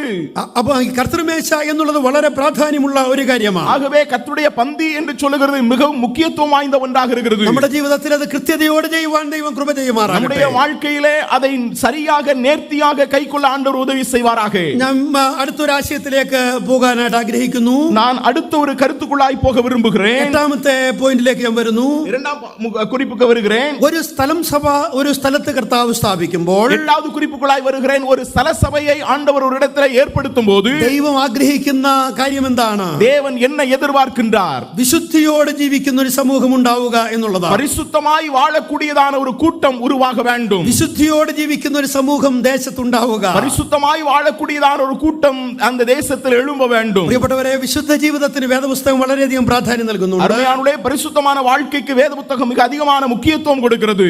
എന്തുകൊണ്ട് നാം വിശുദ്ധരായിട്ട് ജീവിക്കണം? ஏன் நாம் பரிசுத்தம் உள்ளவர்களாய் வாழ வேண்டும்? ഇത് ദൈവത്തിന്റെ കൽപ്പനയാണ് എന്നുള്ളതാണ് എനിക്ക് പ്രാരംഭമായി പറയുവാനായി. இது தேவனுடைய கட்டளையாய் இருக்கிறது என்கிறதான் நான் முதலாவது சொல்ல வேண்டும் என்று விரும்புகிறேன். 1 പത്രോസ് 1:16 1 பேதுரு 1:16 வாசிக்கிறோம். ഞാൻ വിശുദ്ധനാകിയാൽ നിങ്ങളും വിശുദ്ധരായിരിപ്പീൻ. நான் பரிசுத்தராய் இருக்கிறபடியாலே நீங்களும் பரிசுத்தராயிருங்கள். നാം ആ ഭാഗത്തേക്ക് മടങ്ങി വരുന്നതാണ്. நாம் அந்த பகுதிக்கு திரும்பி வருகிறோம். ഇത് ദൈവത്തിന്റെ കൽപ്പനയാണ്. இது தேவனுடைய கட்டளை.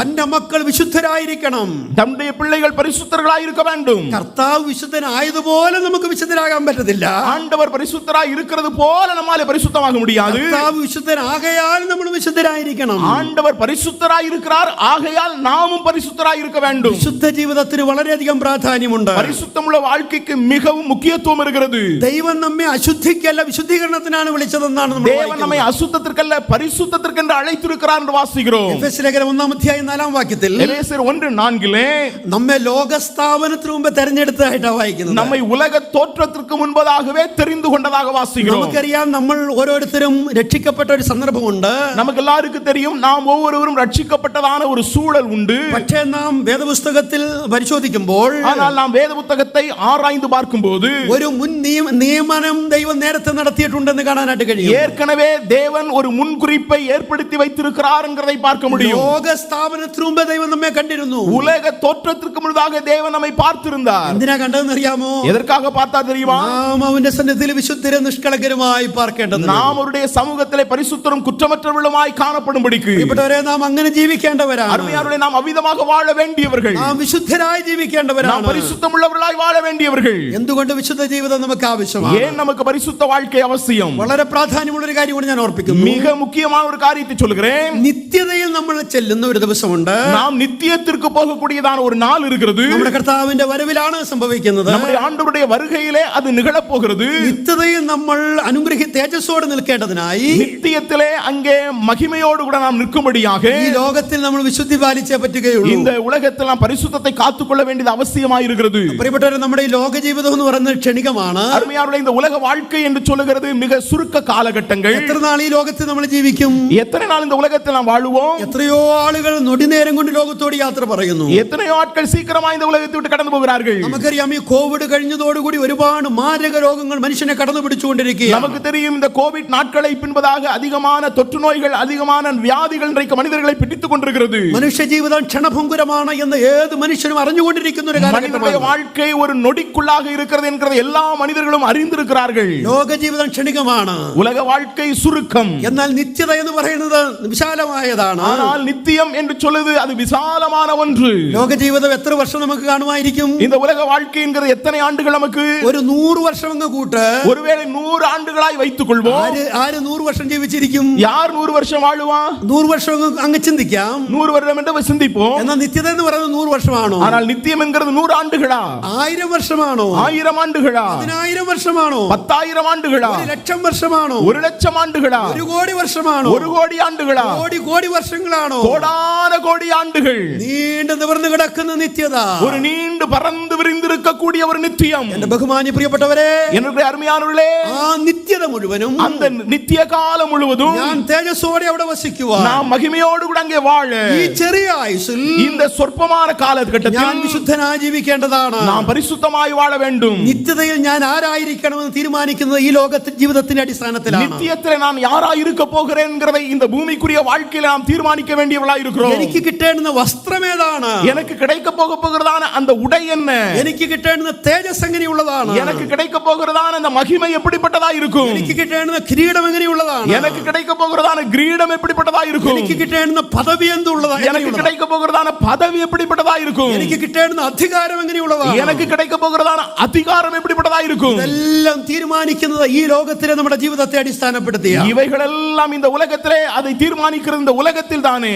ഇവിടെ നമുക്ക് എങ്ങനെ വേണമെങ്കിലും ജീവിക്കാം. இங்கே நாம் எப்படி வேண்டுமானாலும் வாழலாம். പക്ഷേ നഷ്ടപ്പെടുന്നത് ഒരു വലിയ നിത്യതയാണ്. ஆனால் நாம் இழந்து போகிறது ஒரு பெரிய நித்தியத்தை இழந்து போக போகிறோம். അതുകൊണ്ട് ആ നിത്യത ലക്ഷ്യമാക്കി നമ്മൾ ജീവിക്കണം. ஆகவேதான் நித்தியத்தை நோக்கமாய் வைத்து நாம் வாழ வேண்டும். നിത്യതയിൽ നമ്മൾ തേജസ്സോടെ നിൽക്കേണ്ടതിന് ഈ ലോകത്തിൽ വിശുദ്ധി പാലിക്കേണ്ടതാണ്. நித்தியத்திலே நாம் மகிமையோடு கூட காணப்பட இந்த உலகத்தில் நாம் பரிசுத்தத்தை காத்துக்கொள்ள வேண்டியது அவசியமாய் இருக்கிறது. ലേഖനം 5-ാം അധ്യായം 26-ാം വാക്യം. എഫേസ്യർ 5-ാം അധ്യായത്തിന്റെ 26-ാം വചനത്തിലെ നമ്മുടെ കർത്താവ് നമ്മളെ വചനത്താൽ ശുദ്ധീകരിക്കുന്നതായി നമ്മൾ കാണുകയാണ്. நம்முடைய ஆண்டவர் நம்முடைய வசனத்தினாலே நம்மை சுத்திகரிக்கிறதை நாம் பார்க்கிறோம். അവൻ അവളെ വചനത്തോടു കൂടിയ ജലസ്നാനത്താൽ വെടിപ്പാക്കി വിശുദ്ധീകരിക്കേണ്ടതിന് அங்கே தண்ணீர் திருமுழுக்கினாலே அங்கே சுத்திகரித்து என்று நாம் வாசிக்கின்றோம். അവ കർത്താവ് നമ്മളെ വചനത്തോടു കൂടിയ ജലസ്നാനത്താൽ വിശുദ്ധീകരിച്ചുകൊണ്ടിരിക്കുകയാണ്. ஆண்டவர் திருவசனமாகிய தண்ணீர் முழுக்கினாலே நம்மை சுத்திகரித்து பரிசுத்தமாக்கி கொண்டிருக்கிறார். നമ്മൾ ഈ വചനമൊക്കെ കേൾക്കുമ്പോൾ நாம் இந்த வசனத்தை கேட்கும்போது നമ്മളെ തന്നെ ശുദ്ധീകരിച്ചുകൊണ്ടിരിക്കുകയാണ്. நம்மை நாமே சுத்திகரித்துக் கொண்டிருக்கிறோம். കർത്താവാണ് ഈ പ്രവൃത്തി ചെയ്യുന്നത്. கர்த்தர் தான் அதை செய்து கொண்டிருக்கிறார். എന്താ ഇതിന്റെ ലക്ഷ്യമെന്നറിയാമോ? இதனுடைய நோக்கம் என்ன தெரியுமா?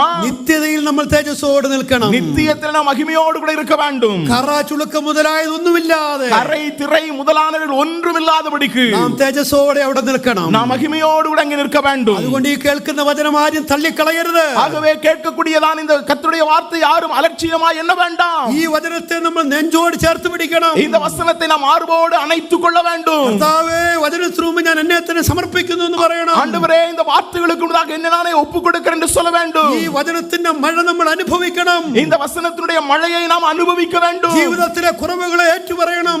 வாழ்க்கையின் குறைகளை அறிக்கை செய்ய வேண்டும். കർത്താവ് നമ്മളെ സഹായിക്കുമാറാകട്ടെ. ஆண்டவர் நமக்கு உதவி செய்வாராக. നിത്യതയിൽ നമ്മൾ തേജസ്സോടെ നിൽക്കേണ്ടവരാണ്. நித்தியத்தில் நாம் மகிமையோடு நிற்க வேண்டியவர்கள். വിശുദ്ധ ജീവിതം അത്രമാത്രം പ്രാധാന്യമുള്ള ഒന്ന്. பரிசுத்தமுள்ள வாழ்க்கை அவ்வளவு முக்கியத்துவம் வாய்ந்த ஒன்றாக இருக்கிறது.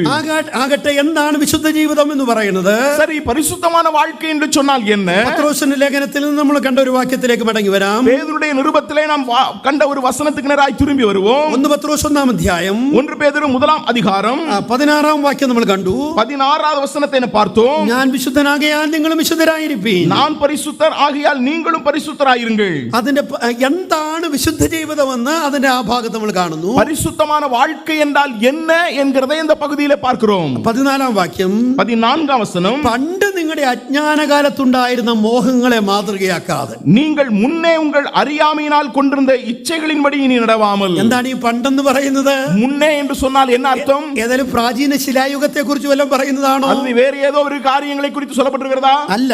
இல்லை.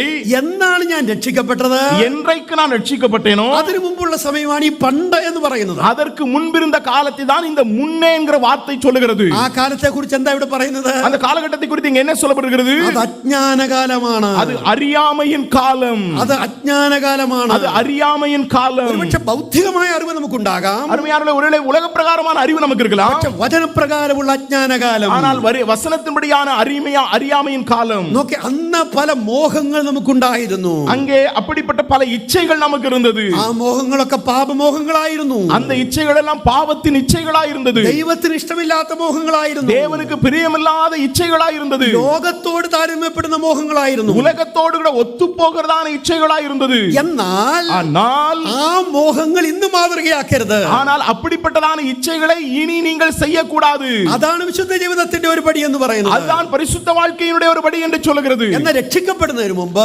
ரட்சிக்கப்படுகிறதுக்கு முன்பாக എന്റെ ജീവിതത്തിൽ എന്തെല്ലാം പാപമോഹങ്ങൾ ഉണ്ടായിരുന്നു, என்னுடைய வாழ்க்கையில் என்னென்ன பாவ மோகங்கள் இருந்ததோ ഒന്നും ഇന്ന് ഞാൻ പുലർത്താതിരിക്കുക. அதை ஒன்றையும் நான் இன்றைக்கு கொண்டிருக்க கூடாது. രക്ഷിക്കപ്പെടുന്നതിന് മുമ്പ് ഞാൻ കള്ളു കുടിക്കുമായിരുന്നെങ്കിൽ, ரட்சிக்கப்படுகிறதுக்கு முன்னதாக நான் மதுபானம் குடிப்பேனாகில் ഇന്ന് ചെയ്യാതിരിക്കുക. இன்று நான் அதை செய்யக்கூடாது. ഞാൻ പുകവലിക്കുമായിരുന്നെങ്കിൽ, நான் சிகரெட் பிடிப்பேனாகில் ഇന്നത് ചെയ്യാതിരിക്കുക. இன்றைக்கு நான் செய்யக்கூடாது. ഞാൻ ദേഷ്യം വരുമ്പോൾ ചീത്ത വിളിക്കുമായിരുന്നെങ്കിൽ, ஒருவேளை கோபம் வரும் பொழுது கெட்ட வார்த்தை பேசுவேனாகில் ഇന്നത് ചെയ്യാതിരിക്കുക. இன்றைக்கு நான் அதை செய்யக்கூடாது. രക്ഷിക്കപ്പെടുന്നതിന് മുമ്പ് എന്റെ ഹൃദയത്തിൽ പാപമോഹങ്ങൾ ഉണ്ടായിരുന്നുവെങ്കിൽ, ரட்சிக்கப்படுகிறதுக்கு முன்னதாக என்னுடைய இதயத்திலே பாவத்தின் இச்சைகள் இருக்குமாகில் ഞാൻ ഇന്നത് ചെയ്യാതിരിക്കുക. இன்றைக்கு நான் அதை செய்யக்கூடாது. എന്തെല്ലാമാണോ നാം വിടേണ്ടത്, இவைகளெல்லாம் நாம் விட வேண்டுமோ അതൊക്കെ വിടുവാൻ തയ്യാറാകണം. அவைகளெல்லாம் விட ஆயத்தமாக வேண்டும். ബഹുമാന്യ സഹോദരന്മാരെ സഹോദരിമാരെ, மரியாதைக்குரிய சகோதரனே சகோதரியே, നമ്മുടെ പഴയ മനുഷ്യന്റെ ഏതെങ്കിലും സ്വഭാവങ്ങൾ നമ്മുടെ ജീവിതത്തിൽ ഇന്ന് വെച്ചു പുലർത്തുന്നുണ്ടോ? நம்முடைய பழைய மனிதனுடைய ஏதாவது குணாதிசயங்களை இன்றைக்கும் நம்முடைய வாழ்க்கையில வைத்திருக்கிறோமா? അത് ഉള്ളിടത്തോളം കാലം നമുക്ക് വിശുദ്ധരാകാൻ പറ്റത്തില്ല. அதை விட்டு விடுகிற வரைக்கும் நம்முடைய வாழ்க்கையில ஒரு நாள் பரிசுத்தமாக முடியாது.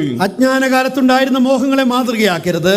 அறியாமையின் காலத்திலே கொண்டிருந்த இச்சைகளின்படி நடவாமல், അടുத்து നോക്കിയ നിങ്ങളെ വിളിച്ച വിശുദ്ധനൊത്തവണ്ണം, உங்களை அழைத்தவர் பரிசுத்தராய் இருக்கிறது போல, നിങ്ങളെ വിളിച്ചത് ആരാണെന്ന് നിങ്ങൾ മനസ്സിലാക്കണം. உங்களை அழைத்தவர் யார் என்கிறதை புரிந்து கொள்ள வேண்டும். ഒരു വിശുദ്ധനാണ് നിങ്ങളെ വിളിച്ചത്. ஒரு பரிசுத்தர் உங்களை அழைத்திருக்கிறார். ഒരു പാപവും ചെയ്യാത്ത പരിശുദ്ധൻ, எந்த ஒரு பாவம் செய்யாத பரிசுத்தர், കർത്താവായ യേശു ക്രിസ്തു, கர்த்தராகிய கிறிஸ்து இயேசு, ആ കർത്താവാണ് നിങ്ങളെ വിളിച്ചത്. அந்த கர்த்தர் உங்களை அழைத்திருக்கிறார். അത് നിങ്ങൾ മനസ്സിലാക്കണം. அதை நீங்கள் புரிந்து கொள்ள வேண்டும். അടുത്തത് അനുസരണമുള്ളവരായിരിക്കണം. அடுத்து கீழ்ப்படிதல் உள்ள பிள்ளைகளாய் இருக்க வேண்டும். നമ്മൾ ഒരുപാട് വചനം ഇവിടെ കേട്ടു. நாம் ஏராளமான கர்த்தருடைய வார்த்தையை கேட்டோம். നമ്മൾ ഇവിടെ നിന്ന് ക്യാമ്പ് കഴിഞ്ഞ് വീട്ടിലേക്ക് പോകും. இன்றைக்கு இந்த முகாம் முடித்து நாம் வீடுகளுக்கு திரும்புவோம். അനുസരിക്കാനും അനുസരിക്കാതിരിക്കാനും നമുക്ക് പറ്റും. கீழ்ப்படியவோ கீழ்ப்படியாமல் போகவோ நம்மால முடியும். പക്ഷെ ആരനുസരിക്കുമെന്നുള്ളതാണ് ഇവിടുത്തെ ചോദ്യം. ஆனால் இங்கே யார் கீழ்ப்படிவார்கள் என்பதான் இங்கே கேள்வி. ദൈവം നിങ്ങളുടെ ഹൃദയങ്ങളെ നോക്കിക്കൊണ്ടിരിക്കും. தேவனுடைய உள்ளங்களை கவனித்துக் கொண்டிருக்கிறார். നിങ്ങളോട് ചേർന്ന് ദൈവം നടക്കും. உங்களோடு இணைந்து தேவன் நடப்பார். ക്യാമ്പിൽ കേട്ട വചനങ്ങൾ നിങ്ങൾ അനുസരിക്കുന്നുണ്ടോ എന്നുള്ളത് ദൈവം നോക്കിക്കൊണ്ടിരിക്കും. இந்த முகாமிலே கேட்டதான வார்த்தைகளுக்கு நீங்கள் கீழ்ப்படிகிறீர்களா என்பதை கர்த்தர் கவனித்துக் கொண்டிருப்பார். അനുസരിക്കുന്നവർക്കാണ് വിശുദ്ധരായിരിക്കാൻ പറ്റുന്നത്. கீழ்ப்படிகிறவர்கள் மட்டுமே பரிசுத்தமாய் வாழ முடியும். നോക്കണേ, അടുത്തത് എല്ലാ നടപ്പിനും വിശുദ്ധരായിരിക്കും. அங்கே உங்கள் நடக்கைகள் எல்லாவற்றிலும் பரிசுத்தராயிருங்கள். എല്ലാ നടപ്പിനും വിശുദ്ധരാകണം. உங்களுடைய எல்லா நடக்கைகளிலும் பரிசுத்தர்களாய் இருக்க வேண்டும். ഇഷ്ടമുള്ള നടപ്പിൽ ഞാൻ വിശുദ്ധനായിരിക്കാം എന്നൊരു കാര്യമില്ല. எனக்கு பிரியமான காரியத்தில் மட்டும் நான் பரிசுத்தமாய் நடப்பேன் என்றல்ல, എനിക്ക് ബുദ്ധിമുട്ടില്ലാത്ത കാര്യത്തിൽ ഞാൻ വിശുദ്ധനായിരിക്കാം എന്നതില്ല. எனக்கு எந்த ஒரு சிரமமும் இல்லாத காரியத்திலே பரிசுத்தமாய் நடப்பேன் என்றல்ல, എനിക്ക് നിന്ദയും അവമാനവും അനുഭവിപ്പാൻ ആവശ്യമില്ലാത്തടത്ത് ഞാൻ വിശുദ്ധനായിരിക്കാം എന്നൊരു പ്രമാണമില്ല. நிந்தையோ அவமானத்தையோ அங்கே இல்லாத காரியத்தில் நான் பரிசுத்தமாய் நடப்பேன் என்றல்ல, എല്ലാ നടപ്പിനും വിശുദ്ധനായിരിക്കണം. நடக்கைகள் எல்லாவற்றிலும் பரிசுத்தமாய் இருக்க வேண்டும். എല്ലാ മേഖലയിലും വിശുദ്ധരായിരിക്കണം. எல்லா நிலைகளிலும் பரிசுத்தமாய் இருக்க வேண்டும். സഭയിൽ വരുമ്പോൾ മാത്രമല്ല, சபைக்கு வரும்போது மட்டுமல்ல, കുടുംബത്തിൽ മാത്രമല്ല,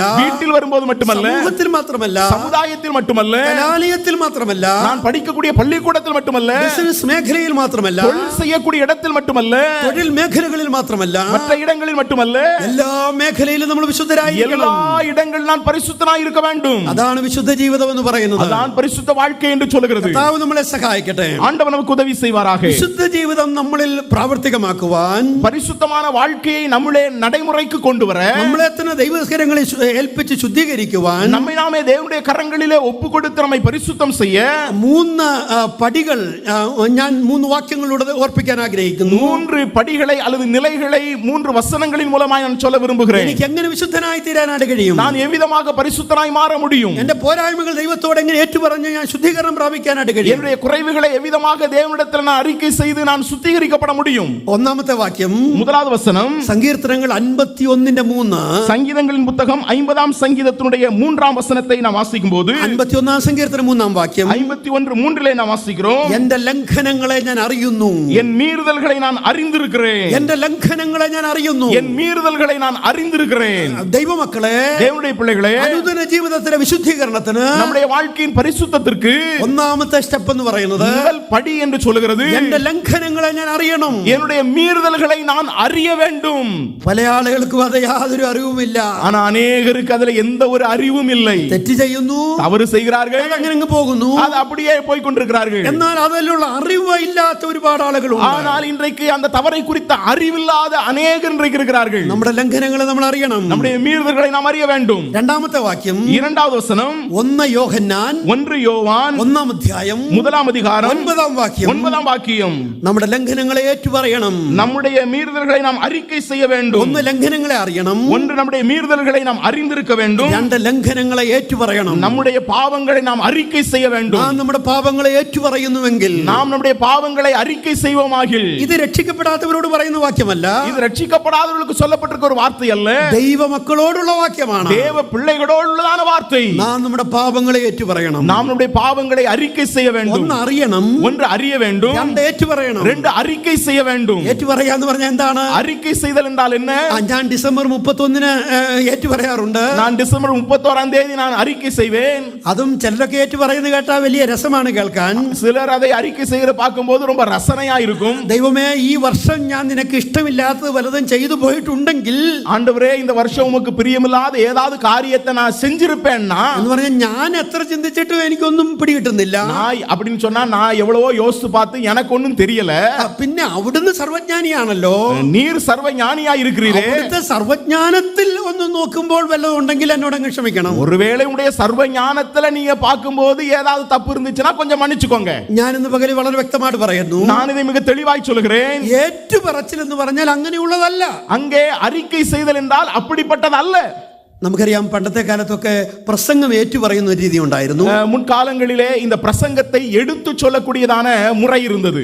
പ്രസംഗിക്കുന്നയാൾ എന്ത് പറയുന്നു അത് തന്നെയാണ് ഏറ്റുപറയുന്നത്. அதாவது ஒரு இடத்தில் நின்று ஒருவர் பிரசங்கிப்பார் என்றால் அதை இன்னொருவர் இன்னொரு இடத்தில் நின்று அதை எடுத்து சொல்லுவார். പ്രസംഗിക്കുന്നയാൾ പറയുന്നു മനുഷ്യ നീ പാപിയാണ്. பிரசங்கிக்கிறவர் சொல்லுகிறார் மனிதனே நீ பாவியாய் இருக்கிறாய். ഏറ്റുപറയുന്നയാളും പറയും മനുഷ്യ നീ പാപിയാണ്. அதை எடுத்து சொல்லுகிற நபரும் சொல்லுவார் மனிதா நீ பாவியாய் இருக்கிறாய். அப்ப ഏറ്റുപറയാന്ന് പറഞ്ഞാൽ എന്താ അർത്ഥം? அப்ப அறிக்கை செய்தால் என்ற എന്താണോ കേട്ടത് என்ன கேட்டோமோ അത് തന്നെ പറയുക. அதை தானே சொல்ல வேண்டும். നമ്മുടെ ജീവിതത്തിൽ പാപങ്ങളെ ഏറ്റുപറയാന്ന് പറഞ്ഞാലും അത്രേ ഉള്ളൂ. நம்முடைய வாழ்க்கையிலே பாவங்களை அறிக்கை செய்தால் என்றால் எப்படிப்பட்டதா? എന്താണോ എന്റെ ജീവിതത്തിൽ സംഭവിച്ചത്, என்னுடைய வாழ்க்கையிலே என்ன நடந்ததோ അത് കർത്താവിനോട് പറയുക. அதை ஆண்டவரிடத்திலே சொல்ல வேண்டும். കർത്താവേ എന്റെ ചിന്തയിൽ ഞാൻ ഇങ്ങനെ ചിന്തിച്ചു പോയി. ஆண்டவரே என்னுடைய சிந்தனையிலே நான் இப்படி சிந்தித்து விட்டேன். എന്റെ സംസാരത്തിൽ ഞാൻ ഇങ്ങനെ പറഞ്ഞു പോയി. ஆண்டவரே என்னுடைய பேச்சிலே இதை பேசி விட்டேன். എന്റെ നോട്ടത്തിൽ ഞാൻ ഇങ്ങനെ നോക്കിപ്പോയി. ஆண்டவரே என்னுடைய பார்வையிலே இதை நான் பார்த்து விட்டேன். ദൈവപുത്ര അവിടുന്ന് ക്ഷമിക്കണമെന്ന് പറയുക. தேவகுமாரா நீர் இதை மன்னியும். നാം നമ്മുടെ പാപങ്ങളെ ഏറ്റുപറയണം. நம்முடைய பாவங்களை அறிக்கை செய்ய வேண்டும். ഏറ്റുപറയുക എന്ന് പറഞ്ഞാൽ അതാണ് അതിന്റെ അർത്ഥം. அறிக்கை செய்தல் என்றால் அதுதான் அர்த்தம். മൂന്നാമത്തെ വാക്യം, மூன்றாவது வசனம், സദൃശ്യവാക്യങ്ങൾ நீதிமொழிகளின் புத்தகம் 28-ാം അധ്യായം 28வது அதிகாரம் 13-ാം വാക്യം, 13வது வசனத்திலே ലംഘനങ്ങൾ ഉപേക്ഷിക്കണം. நம்முடைய மீறுதலை விட்டுவிட வேண்டும். നാം നമ്മുടെ ലംഘനങ്ങളെ മറച്ചു വെക്കുന്നതിന് ശുഭം വരികയില്ല. நம்முடைய பாவங்களை நாம் மறைத்து வைப்போம் என்று சொன்னால் நமக்கு சுபம் கிடைக்காது.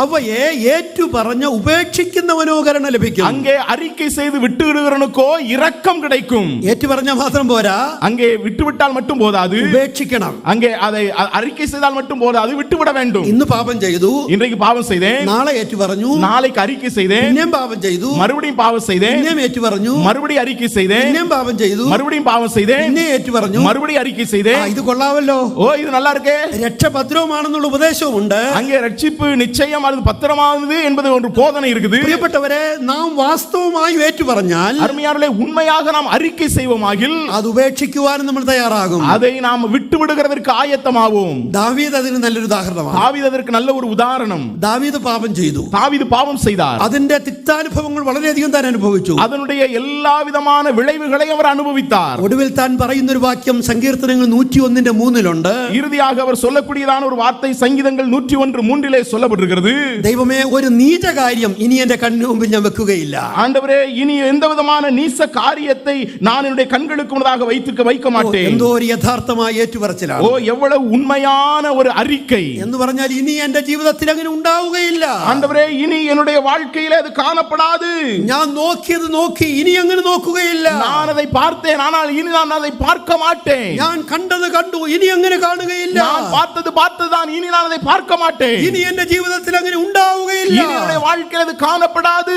അതാണ് പ്രിയപ്പെട്ടവരെ യഥാർത്ഥ ഏറ്റുപറച്ചിൽ. அதுதான் உண்மையான அறிக்கை செய்தல். அருமையானவர்களே, യഥാർത്ഥ ഏറ്റുപറച്ചിലിൽ ഒരു ഉപേക്ഷണവും ഉണ്ട് എന്നുള്ളത് നിശ്ചയമായ കാര്യം. உண்மையான அறிக்கையிலே விட்டு விடுகிறதான ஒரு விஷயம் இருக்கிறது என்பதை மறந்து விட வேண்டாம். ഈ ക്യാമ്പ് സമാപിക്കുന്ന ഈ അനുഗ്രഹീതമായ സന്ദർഭത്തിൽ, இந்த முகாம் நிறைவு பெறக்கூடியதான இந்த ஆசீர்வதிக்கப்பட்டதான இந்த தருணத்திலே ഏതെങ്കിലും ഉപേക്ഷിക്കപ്പെടാത്ത പാപങ്ങൾ നമ്മുടെ ജീവിതത്തിൽ, ஏதாவது விட்டுவிடாத பாவங்கள் நம்முடைய வாழ்க்கையில் இருக்கிறதா? ഈ ക്യാമ്പിൽ വന്ന് സംബന്ധിച്ചത് മുഖാന്തരം இந்த முகாமுக்கு வந்தது நிமித்தம் ദൈവം നമ്മോട് വ്യക്തിപരമായി സംസാരിച്ചിട്ട്, தேவன் நம்மோடு கூட தனிப்பட்ட விதத்திலே பேசியும், എനിക്കതൊന്നും സാരമില്ല എന്ന് പറഞ്ഞ് നാം ഈ ക്യാമ്പ് വിട്ടു പോകുവാൻ തയ്യാറാകുമോ? எனக்கு அது ஒன்று பரவாயில்லை என்று சொல்லிவிட்டு இந்த முகாமை விட்டு கடந்து போகிறோமா? ഈ സന്ദേശത്തെ അവഗണിച്ച് നിങ്ങൾ മുന്നോട്ട് പോകരുത്. இந்த செய்தியை புறக்கணித்து நீங்கள் போக வேண்டாம். കർത്തൃസന്നിധി നിങ്ങളെ തന്നെ സമർപ്പിക്കേണ്ടത് ആവശ്യമാണ്. கர்த்தருடைய சமூகத்திலே உங்களை நீங்களே அர்ப்பணிக்க வேண்டியது அவசியம். ലവോദിക്ക സഭയോട് കർത്താവ് പറയുന്ന ഒരു കാര്യമുണ്ട്. லவோதிக்கே சபையிடத்தில் ஆண்டவர் சொல்லக்கூடியதான ஒரு விஷயம், നീ പറയുന്നു നീ സമ്പന്നനാണ്, நீ சொல்லுகிறாய் நீ ஐஸ்வர்யவான், നീ ധനവാനാണ്, நீ ஐஸ்வர்யவான், നിനക്കൊന്നിനും മുട്ടില്ല. உனக்கு ஒரு குறைவும் இல்லை. പക്ഷെ കർത്താവ് നോക്കിയപ്പോൾ അതൊന്നും ഈ സഭയ്ക്കില്ല.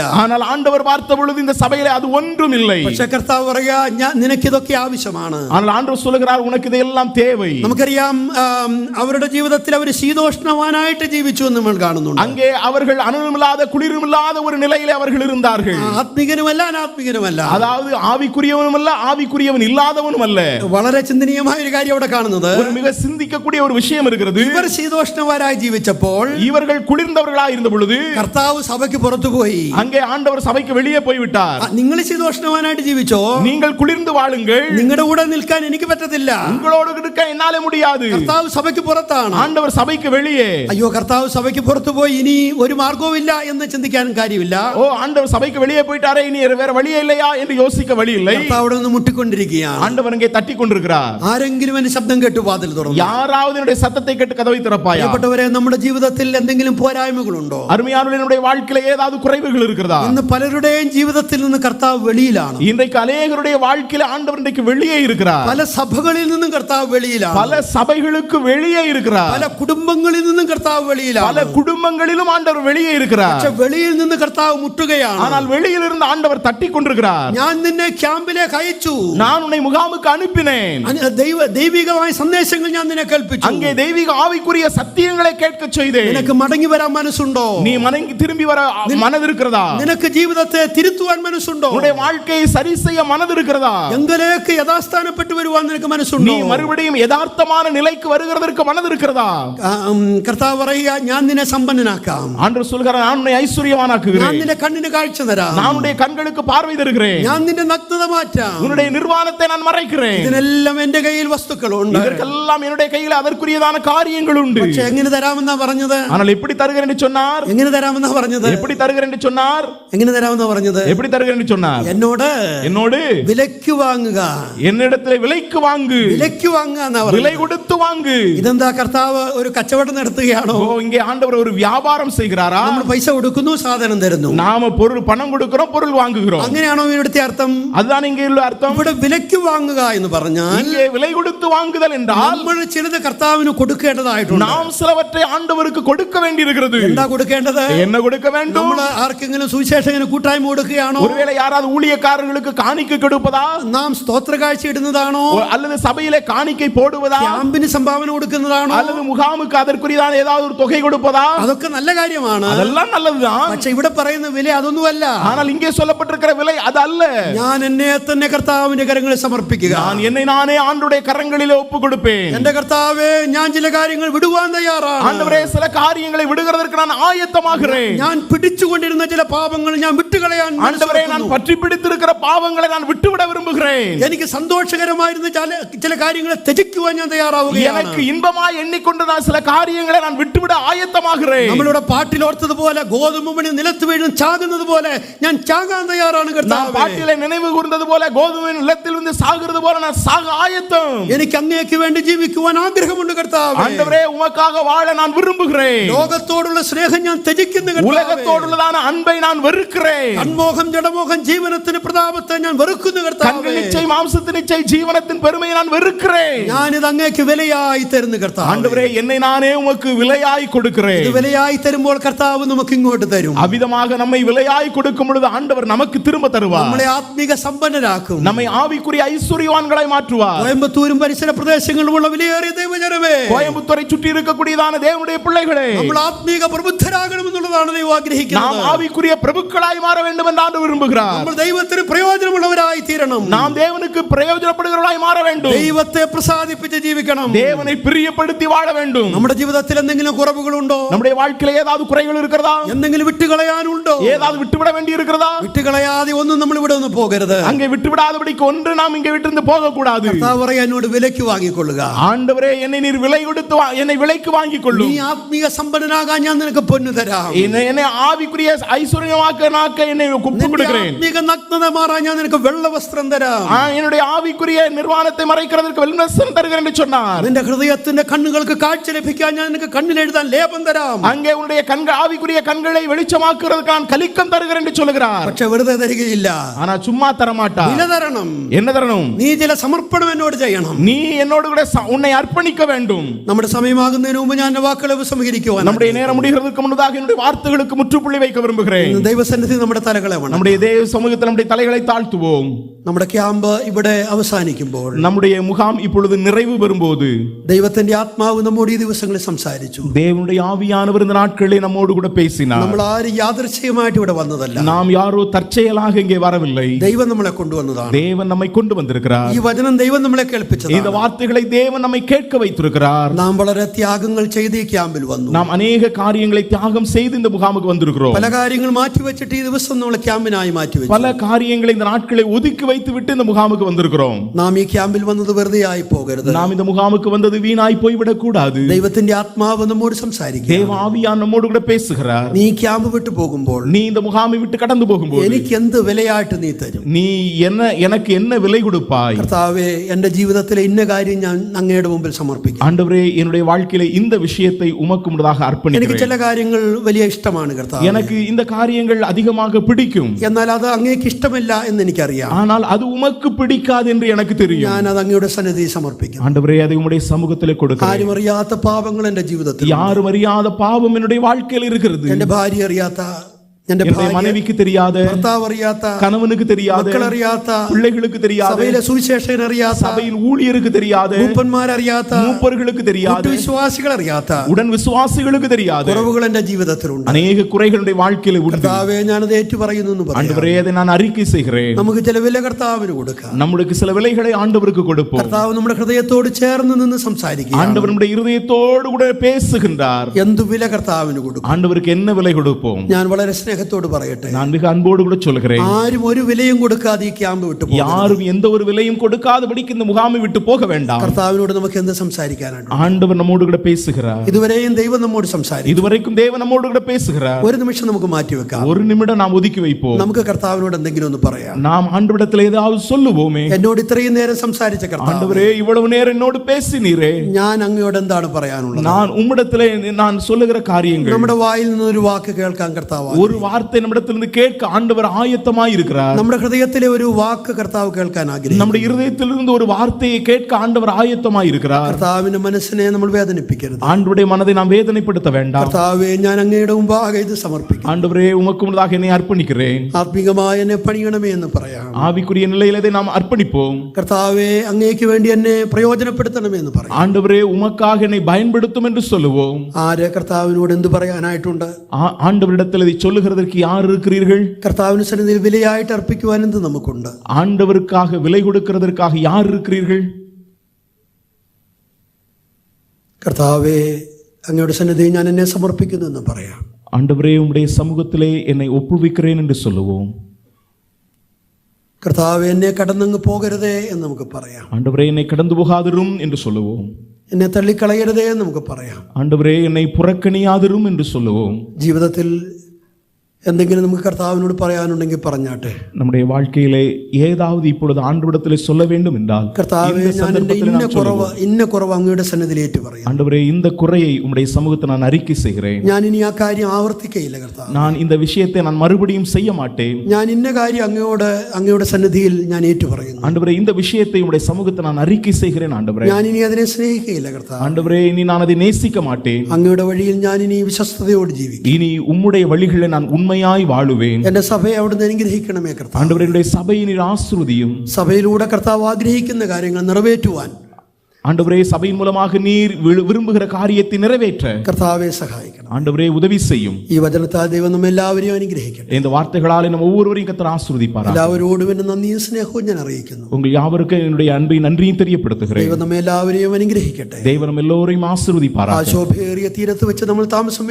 കൂടുവാനായിട്ട് പോകുകയാണ്. ஒருவேளை வருகை தாமதிக்கும் என்றால் அந்த மகிமையுள்ளதான இடத்திலே ஆண்டவருடைய சமூகத்திலே நாம் பார்ப்போம். അന്ന് നമ്മുടെ കർത്താവിനെ നമ്മൾ മുഖാമുഖം കാണും. அன்றைக்கு நம்முடைய ஆண்டவரை முகமுகமாய் நாம் தரிசிப்போம். നമ്മുടെ കർത്താവിന്റെ പൊന്നുമുഖത്ത് നമ്മളൊന്ന് 1000 ചുംബനങ്ങൾ അർപ്പിക്കും. அன்றைக்கு நம்முடைய ஆண்டவருடைய பொன்முகத்திலே நாம் 1000 முத்தங்களை செலுத்துவோம். ആമേൻ. കർത്താവായ യേശുവേ വരേണമേ എന്നുള്ള പ്രാർത്ഥന. ஆமென். கர்த்தராகிய இயேசுவே வாரும் என்ற ஜெபத்தோடு கூட ഞാൻ ഈ വാക്കുകൾ ഉപസംഹരിക്കുന്നു. കർത്താവിന്റെ വിലയേറിയ നാമം ഇന്നും എന്നേക്കും വാഴ്ത്തപ്പെടും. என்னுடைய வார்த்தைகளுக்கு முற்றுப்புள்ளி வைக்கிறேன். கர்த்தருடைய விலையேறப்பெற்ற நாமம் இன்றும் இன்று மகிமைப்படுவதாக. ஆமென். ஆண்டவருக்கு நன்றி செலுத்தி நம்மை ஒப்பு கொடுக்கும் நேரமாய் இதை நான் பார்க்கிறேன். இந்த நாட்களின் மூலமாக நான் கற்றுக்கொண்ட 3 குறிப்புகளை சொல்ல விரும்புகிறேன். ஒன்று, இன்னும் நம்மை கர்த்தர் தள்ளாமல் நம்மை நேசித்து கொண்டே இருக்கிறார். அவருடைய அன்பு நம்மை விட்டு விலகவில்லை. 2, நான் அவருக்கு முக்கியமானவன் என்ற இடத்தில் சொன்னார். நீ என்னை விலை மதிப்பில்லாமல் கடந்து போகலாம், ஆனால் நீ எனக்கு விலையேற பெற்றவன். 3, நீ எனக்கு வேண்டும், திரும்பி வர வேண்டும். குட்டிகளை பறிகொடுத்த கரடியைப் போல, இளையகுமாரனை இழந்து தவிக்கக்கூடிய தகப்பனைப் போல, நம்முடைய வருகைக்காக வீட்டுக்கு வந்துவிடு என்று சொல்லிக்கொண்டு காத்திருக்கிற ஒரு தகப்பனும் எனக்கு உண்டு என்பதை இந்த சிந்தனைகள் மூலமாக, செய்தி மூலமாக நான் கற்றுக்கொண்டேன். ஆகவே அந்த நிலைமையில் ஆண்டவர் இன்னும் என்னை நேசிக்கிறார். அவருடைய அன்பு குறையவில்லை. எத்தனை குறைகள், எத்தனை குற்றங்கள், வெறுக்கத்தக்கதாக வாழ்ந்த நம்மை இன்னும் அவர் நேசிக்கிறார் என்ற உணர்வு அதனாலே வந்தது.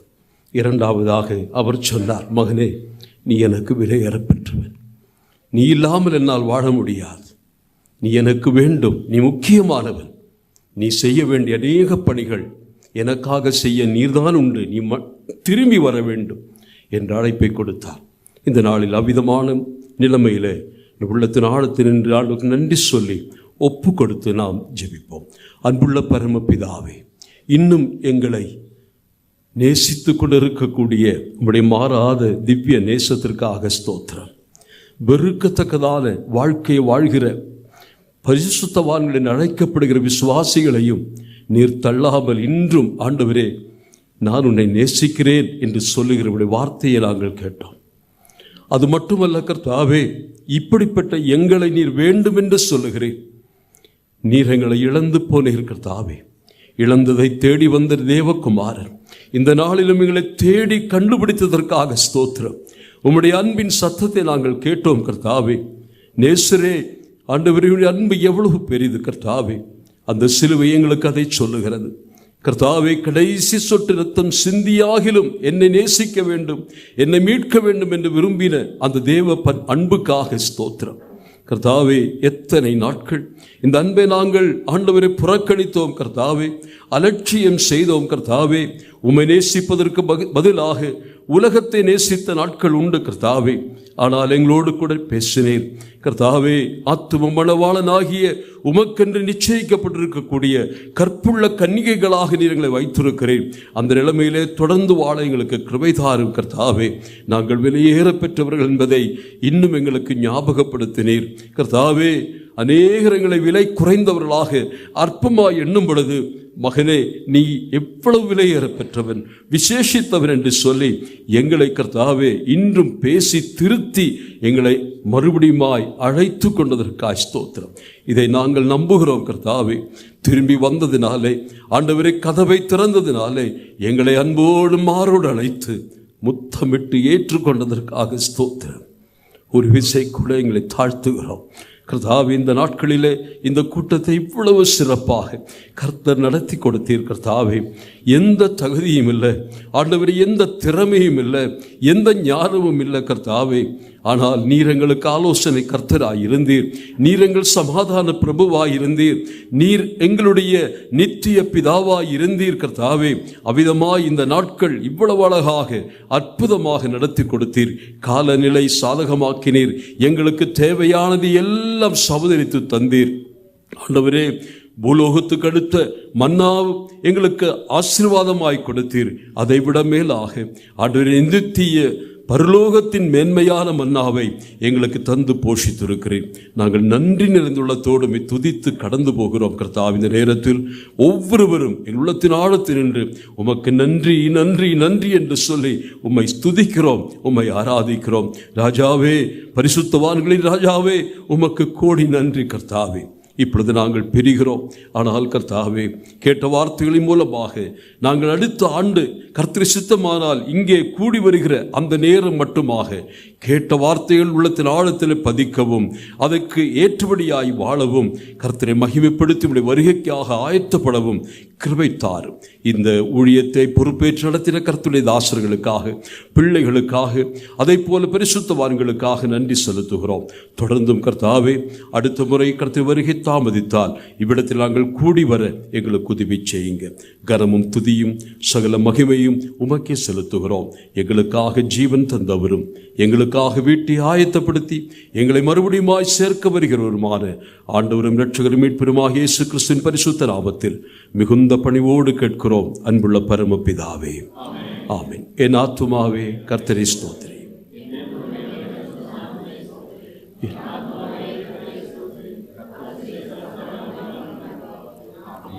நம்முடைய கர்த்தராகிய இயேசு கிறிஸ்துவினுடைய கிருபையும் பிதாவாகி தேவனுடைய மாறாத பேரன்பும் நம்மை சகல சத்தியத்திற்குள்ளும் ஆற்றி தேற்றி வழி நடத்துகிற பரிசுத்த ஆவியானவருடைய அந்யோன்ய ஐக்கியமும் சகவாசமும் சமாதானமும் நம் அனைவரோடும் கூட வசனத்தை போதித்தவர்களோடும் வசனத்தை கேட்டவர்களாகிய நம்மோடும் இன்றும் என்றும் என்றும் இருப்பதாக. ஆமென்.